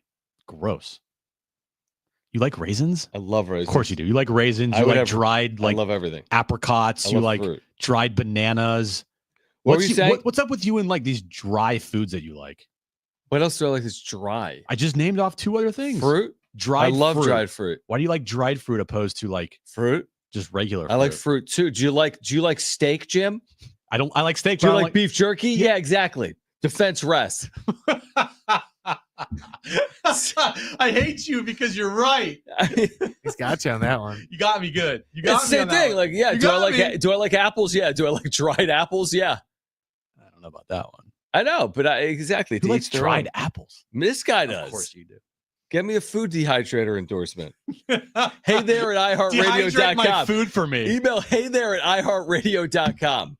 Help us out, If please. you work at food dehydration services. Keep us on AM radio. Is it hey there at iHeartRadio.com? Yeah. What are we talking? More on Jackson Merrill being placed on the IL. On the other side, again, because of all of this, Jose Iglesias, who's never spent one game in the outfield, is starting in left field tonight. Oscar Gonzalez has been recalled. Padres getting ready for the A's tonight in Sacramento. We're here until 6. Stay with us, please. It's Jon.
All right, tomorrow at 6, San Diego Sports 760, SDFC Midweek Live. Hear from Mikey Varas, the head coach, as well as interviews with players and coaches. Find out the latest club and MLS information. Hosted by Darren Smith, SDFC Midweek Live every Wednesday at 6 on your home for SDFC, San Diego Sports 760. You know in those like crime shows where they do like the full like uncovering of like the mystery? Love it. There's an Murder amazing mysteries? show Oof. on Netflix, by the way, that I need to tell you about. I already forgot the name. Thanks for That's like part comedy, part mystery about a White House murder, but it's comedy mystery. Comedy mystery? It's unbelievable. Is it real? Yeah, it's a real murder that's a comedy. Okay. I was talking about actual real murder mysteries, not like fake murder mystery shows. I get it, but hear me out. Well, I don't know what it's called. You need to tell me what it's called. If someone knows what I'm talking about, it's new. Hold on. The Residence. Okay. I think. You can't just start a segment with talking to me about a show. You have and to not know see the name of it. You have to see it. Is it called The Residence? It's 8 episodes. We're 4 episodes in. Okay. All right. You have to also watch. I don't care. On Hulu. Do you have Hulu? No. Okay. But you know, in the real shows, not comedy, but in like the real, whether it's a documentary or just like whatever, CSI, where they like, like the hidden clue or the moment, right? The DNA match, whatever it is. I've done it with Merrill's hamstring. You found the moment where he pulled the hammy? Well, here's the thing. In the 6th inning on Sunday, he goes 1st to 3rd on an errant throw. Ooh, and he comes up pulling his right leg. He's detective work, John. But everyone has seen that. That's not the weapon. That's not unlock this case. That's not the straw that broke the camel's back. But that looks like he's dealing with some type of hamstring issue right there. Because he goes 1st to 3rd, he comes up and he's holding the back of his right leg. All right. But then later on in the game that he stays in, he walks in the 8th, trailing by a run, proceeds to steal a base. Oh no. Pop up, he looks fine. But then he goes 2nd to home on the sheet, single with 2 outs in the 8th to tie the score. He races through home and goes right into the dugout. So I guess my point is, I don't know if he actually did it in the 6th inning because he stayed in the game in the 8th inning, stole a base, and scored from 2nd on a ground ball single. So it was maybe a little bulky there in the 6th, and then he maybe have aggravated even more in the 8th. Maybe that was the straw that broke the camel's back. Interesting. I like your detective work there, Mr. Yeah, so Schaefer. I did the full, like people were like, oh, this makes sense because he was holding his right hamstring in the 6th inning. But he stole a base in the 8th inning, so it couldn't have been that bad. Is my point in the 6th. Again, when you have to be put on the IL, it speaks for itself. I mean, yeah, you can't just be like, oh yeah, he's on the IL, but he's totally fine. Like what? Like right. Yu Darvish is on the IL. He's not totally fine. Right. Jackson Merrill goes on the IL, which he did today. Totally fine on the IL. Not totally fine. No, of course not. You're not fine if you go on the IL. There's a reason for that. Now, in 10 days, you could be totally fine. Oh, yeah. And that's when you come off.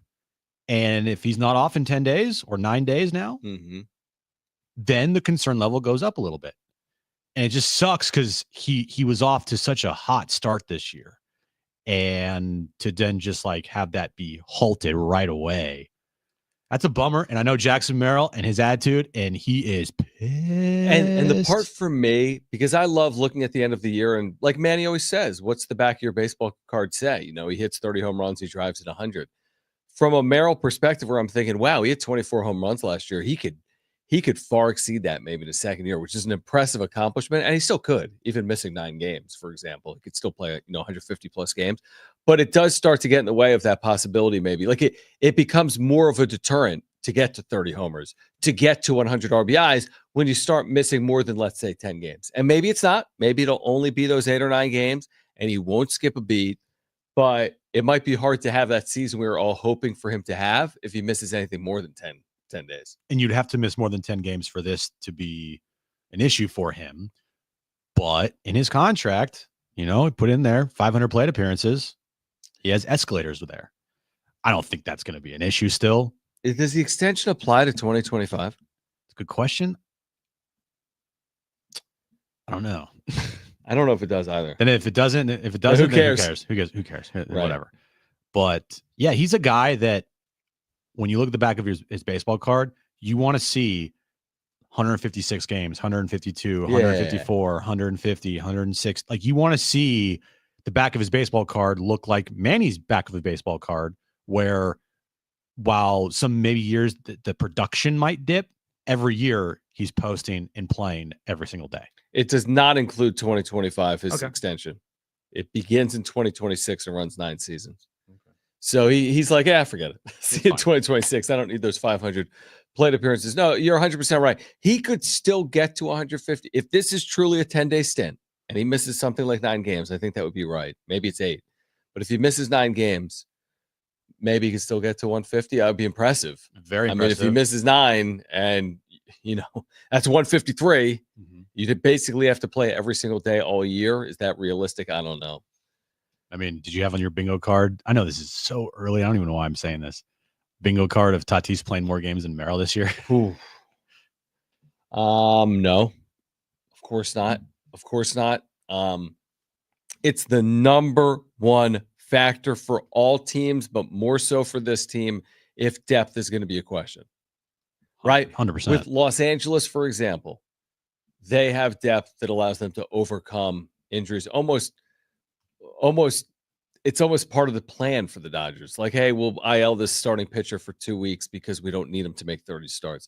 Where with the Padres, I don't know if they have that true luxury or not. With someone like Yu Darvish or someone like Jackson Merrill, like, can they overcome it as easily as the Dodgers do? That's the big question. And that's what we talked about all spring training is everything was going great through the first 11 games of the year. But guess what happens in the baseball season? Over the course of 162, you're going to face adversity. You're going to face injuries. No season is ever perfect. You have to overcome things like this. Your depth has to step up. Next man up mentality. Your superstars have to perform. Guy goes down, next man up. Like, that's just how this thing works. And so it was never going to be perfect. And now on April 8th, the first kind of adversity moment of their year, albeit it's not to me considered to be like crazy adversity. It's really not. I don't think, and I hope this doesn't turn into a long-term hamstring injury for Merrill. But hey, look, for the next 10 days, you're going to be out with one of your best players.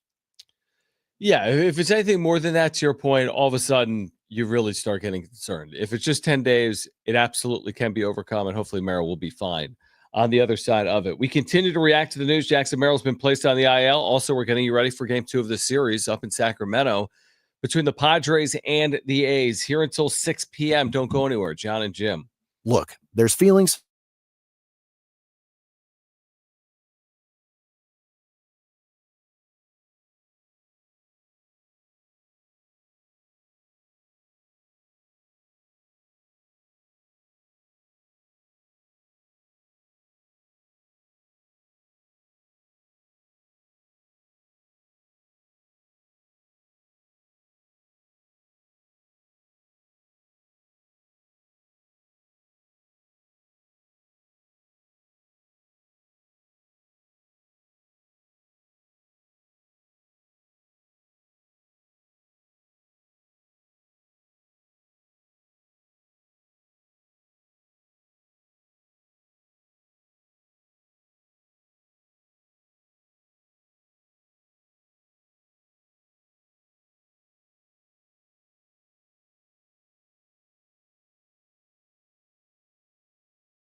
All right, this update is brought to you by San Diego Mojo, Padres and A's. Game 2 of their 3-game series. 7:05 first pitch. Dylan Cease on the mound for the Padres. Other news of the Padres, Jackson Merrill going on the 10-day IL with a right hamstring injury. Oscar Gonzalez has been recalled for the Padres. National championship game last night. Florida is your national champion. Third title in school history. And NBA news of the day, it's a shocking one. The Nuggets decided today that they're going to fire their head coach, Mike Malone, and their general manager with less than a week to go in the regular season. They're currently the 4th seed in the Western Conference. Get ready to serve up some excitement with Major League Volleyball. Your San Diego Mojo are here at Viejas Arena, so you can get close to all the volleyball action. Get tickets starting at $15 at letsgomojo.com. That's letsgomojo.com.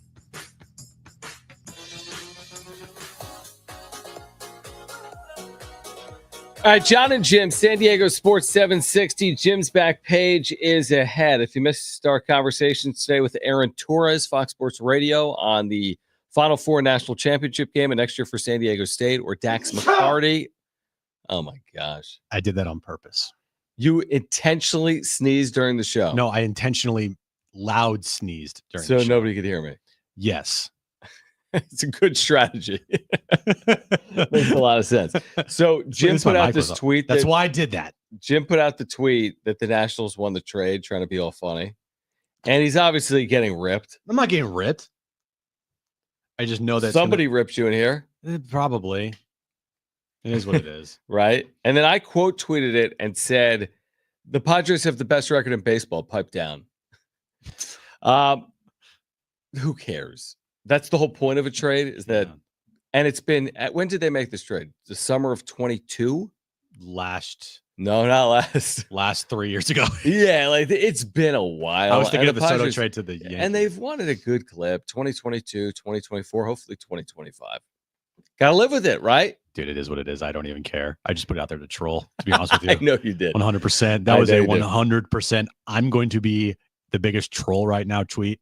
And I don't even care. And you accomplished it. I did. We're reacting to the news that Jackson Merrill has been placed on the IL for the first time in his career. It's due to a hamstring. He missed yesterday's game. He played through a hamstring issue Sunday and played some huge, had some meaningful moments in that game. Leadoff walk in the 8th inning, stole a base, scored the tying run in the eventual win for the Padres. But now without Jackson Merrill, we ran through the lineup earlier today. Oscar Gonzalez has been recalled.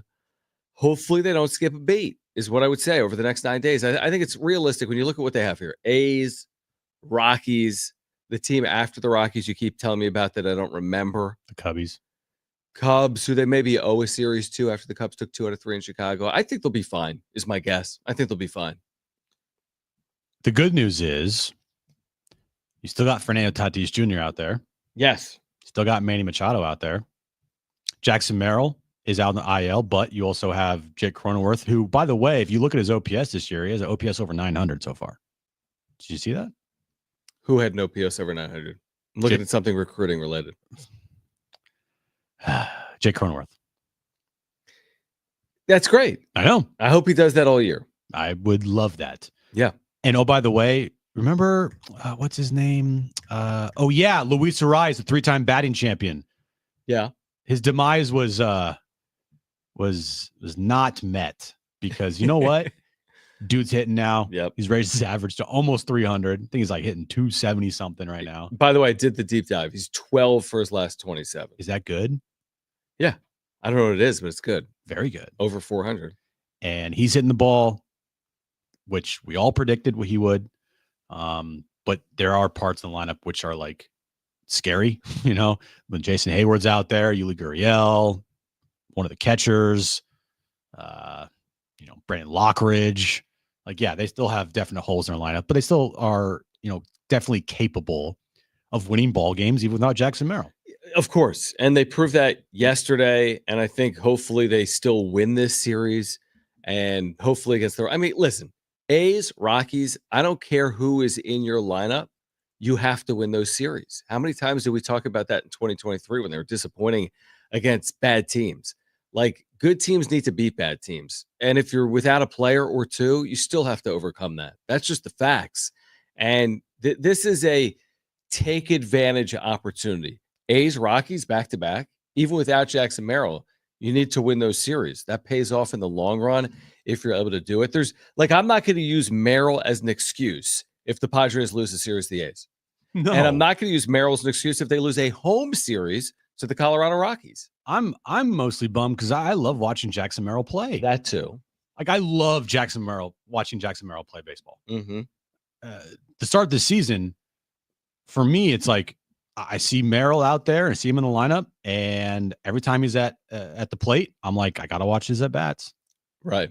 He's just becoming, for Padres fans, I think, just like a must-watch player. You're like, I have to watch this guy every single time he's up, and then he goes in the IL. Yeah. It's my fault. No, I'm not blaming you, but you had just said that. I did. And I agree. And then also to know that for him, coming off of the extension, playing your best baseball, mm-hmm. and then you go on the IL, like he's pissed off. Has to be. He is livid because all he cares about is baseball. He lives and breathes it. And now he's going to be sitting on the bench watching. When's the last time Jackson Merrill just sat on the bench and well, besides spring training, but when's he ever sat on the bench in a regular season game and just like watch for a good amount of time? Yeah, no, it's a very good point. I mean, this is a guy that's going to be in there every day. And you're right. They probably had to like do this against maybe his judgment. Probably. Like he may have said, I'm good. I'm good. And they're like, well, no, our training staff says you aren't. Right. And we have forget about your career. We have a long year where we're trying to get places that, it's hard to do, like deep into the postseason. We're going to need you fully healthy to do that. And I do buy that. And I fully understand that. And they might make this decision either way, 9-2, 4-7. Like if it's right for the player, it's right for the player. Like, so I credit the Padres for, if it's what they should be doing based on the extent of his injury, then I credit them for doing it, even if it means we don't get to see Jackson Merrill for a week and a half.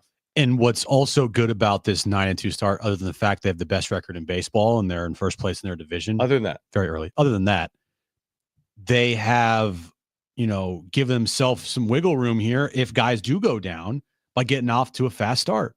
When teams get off to fast starts, and there will be injuries, there just always is, then you don't have to sit there and be like, all right, I got to push it to get back because my team's like 500. They need me and that yada, yada. Again, it's early on, so it's whatever. But like later in the year, that's more the case. Maybe, look at just perfect example, Joe Musgrove. Like he's like, I'm going to pitch till my arm falls off and they need me. And guess what? His arm fell off. So not literally, but figuratively. Right. In this case, you jump out to a 9-2 start. Hey, Jackson's okay. We miss a week. It's fine. If we just go next 10 days, 5-5, guess what? We're, 14 and your point's valid. You know what I mean? Like you have even a better point if you could really jump out again, what the Dodgers do, and you start getting 20 or 30 games over 500. Again, the Padres, by and large, haven't done that in their franchise history. There have been a few years when they have, but if you do get out to where you're 20 games over 500, you can almost afford to finagle your way through it. It's like the Yu Darvish situation. I bet you if they continue to win ball games with Kyle Hart and Randy Vasquez out there, they're going to make sure that he is like 100% right before they get him back on the mound. Yeah, which is the smart thing to do. Again, you don't want to be pressed into a decision. That's the worst thing. If you say, "Hey, we need him, so let's get him back," but is he ready to go at this point? They've overcome Darvish so far, and again, it's only a couple of turns through the rotation. Yesterday, obviously, they won without Jackson Merrill. We're not asking the world of them. To your point, with them being 7 games over 500, if they go 5-4 over their next 9 games, it'll be 8 games over 500. They'll do it without Jackson Merrill. But is it something to monitor? You better believe it is, because even when he gets off the IL, I'll be thinking about the hamstring. Like, does it impact him running? Mm-hmm. Does he cut down on stolen base attempts? Does it change who he is? Hopefully not. Again, you're talking about a kid that hasn't even turned 22, right? I mean, he's turning 22 in the next week or so, I think. Jackson Merrill later this month. So, he's got the benefit of youth, which hopefully is going to pay off. But yeah, he's not even 22 until April 19th. No. So, he'll be fine is my best guess. It's just going to take a week or two for him to be fine, hopefully. He's going to be just itching to get back out there too. Like in 3 days, like, my hammy's fine. I'm good. Yeah, is he going to be doing like the rehab stint in the next 5, because he's back and he wants to get fresh and getting a B or two down in AAA? Depends. If this is just a literally 9 more days Then thing, probably not. he's fine. Yeah. But if it turns into like, all right, we got to extend this thing out to maybe like 2 weeks, then yeah, I think you maybe could get a game down in the minors. Yeah. Hopefully not. And hopefully he's not, back too. sooner. Yep. I Rather agree. than later. All right. So again, the A's and Padres coming up at what time is the game? 7:05. They're facing a lefty by the name of Jeffrey Springs, who is coming back from Tommy John. Has had some success with the Rays in his career. You got to win this game. I'm sorry. Jeffrey Springs opposite Dylan Cease. Go win the game. It's like simple as that. Yeah. Jeffrey Springs, Dylan Cease in Sacramento with 9,000 Padre fans is a go win the game type night. Speaking of 9,000 fans, yeah, I'm looking up here at our television, and we got MLB Network on. Paul Skeens is on the mound for the Pirates today. They're down. The Pirates are down 5-1. Oh, there's like 10 fans in the stands. Yeah, you want to know why, Jim? Because the Pirates front office and ownership decided to do absolutely nothing in the offseason to help improve their baseball team, and they are awful. I'll give you another reason. It's 32. Oh, that too. They haven't made the postseason in 30. Well, they haven't won a postseason series in 30 years. It's 32 on a Tuesday night. School's in session, and it's the worst franchise in the sport.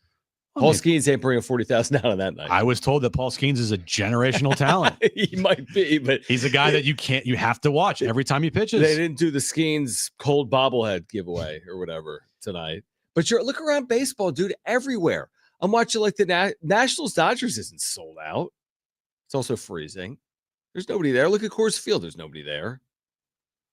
Tampa? Where the heck is Tampa? Just makes you appreciate Padres fans even more for just every single night selling out Petco Park. I mean, love to see it. Pittsburgh's a joke. They are a joke. But again, like you couldn't pay me to be at PNC Park to watch Paul Skeens tonight in 32-degree weather. No chance. With them trailing 5-1. And like, hey, not only are you going to watch Paul Skeens, but you're going to watch Tommy Pham.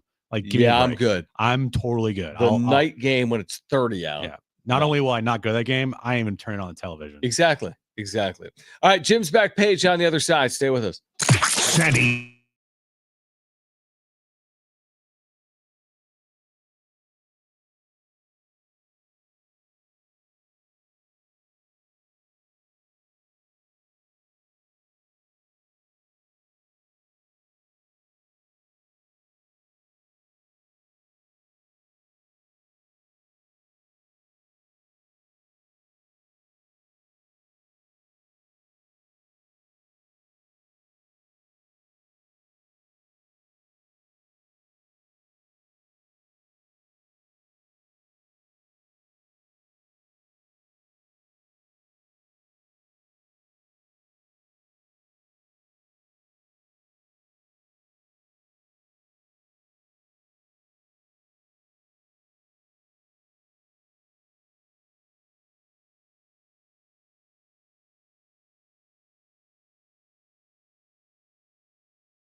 Jon and Jim. We're here until 6 p.m. Do you want to go longer?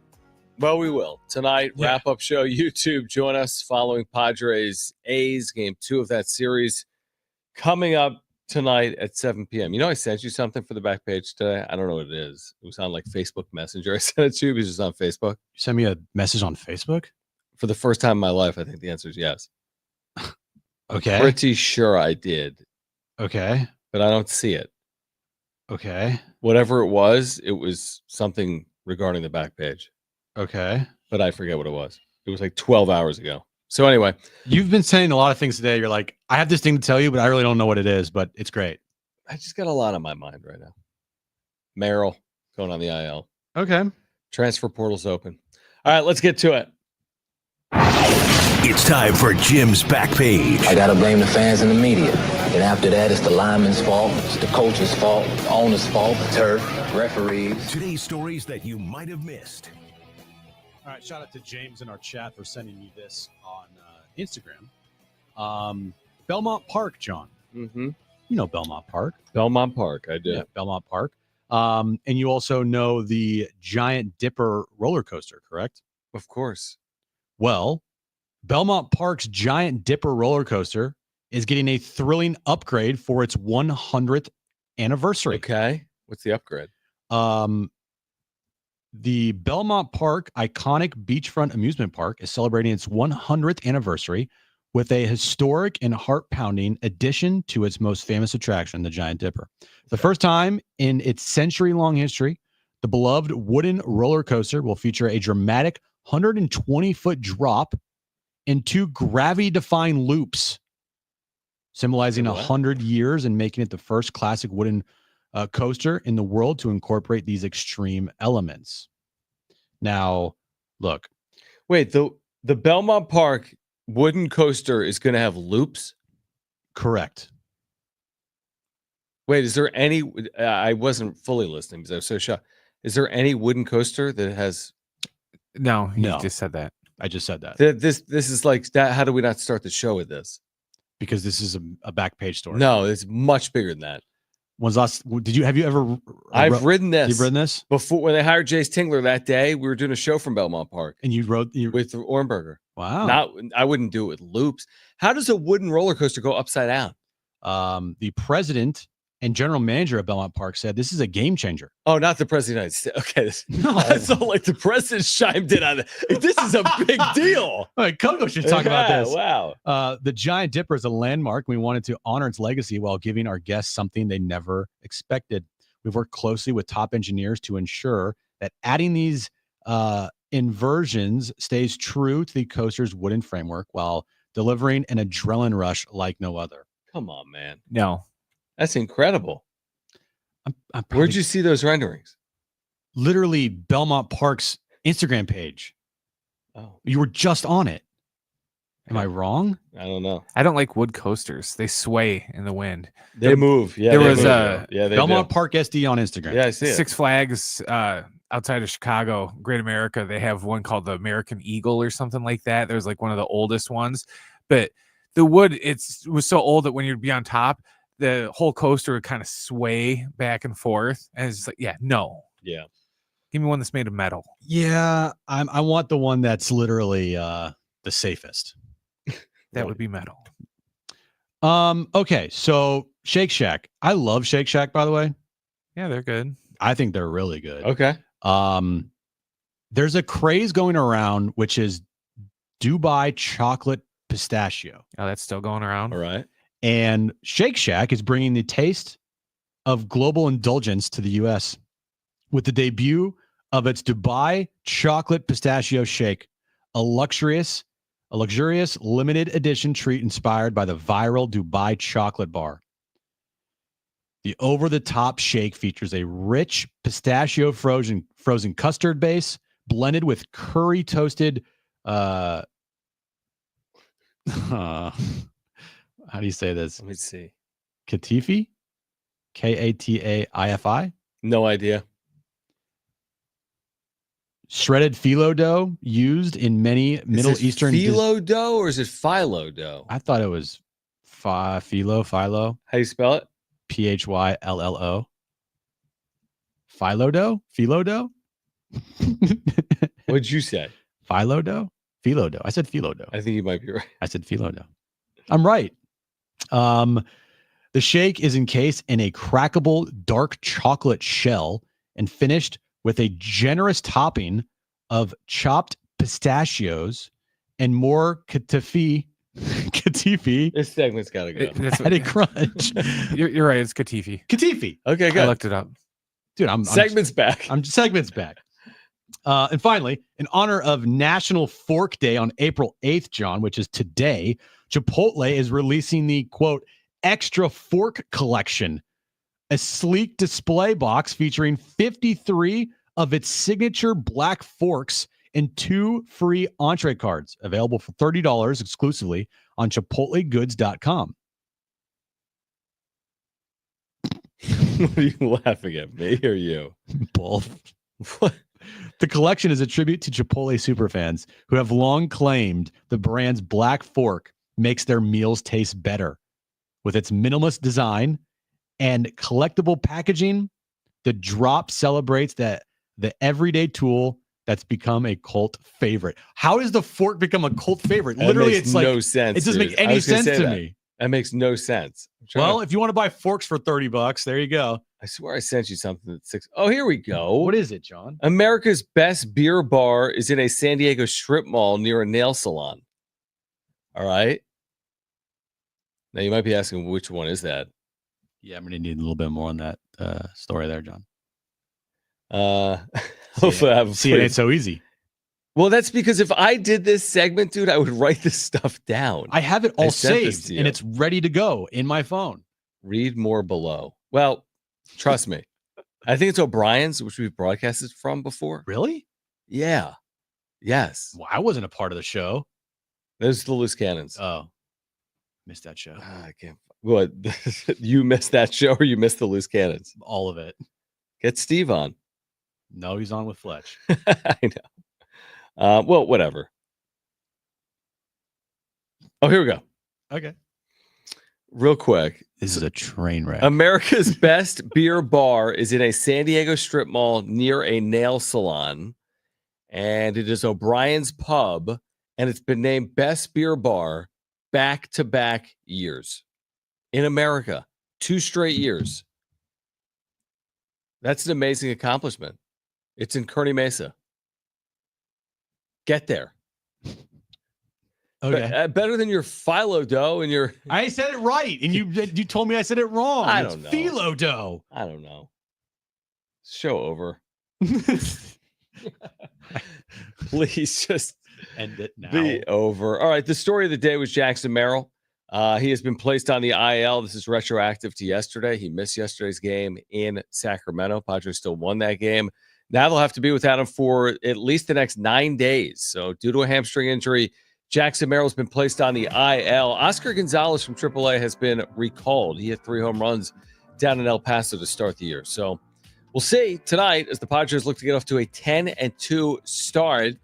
Good news for Padres fans. The Dodgers are trailing tonight in D.C. against the Nationals. They're trailing big, late, Good. 8-1. Show no mercy, Nats. That's right. We're back tonight for a wrap-up show recapping Padres and A's Game 2. If you missed anything today, sportssd.com, iHeartRadio app, iTunes, TuneIn Radio, or Spotify. If you're listening to the podcast of Jon and Jim, you can leave a review. We appreciate that as well. All right, back tomorrow at 2 p.m. Wrap-up show tonight for Brent and Jim. I'm Jon. Keep it here at San Diego Sports 760. Okay. Bye-bye.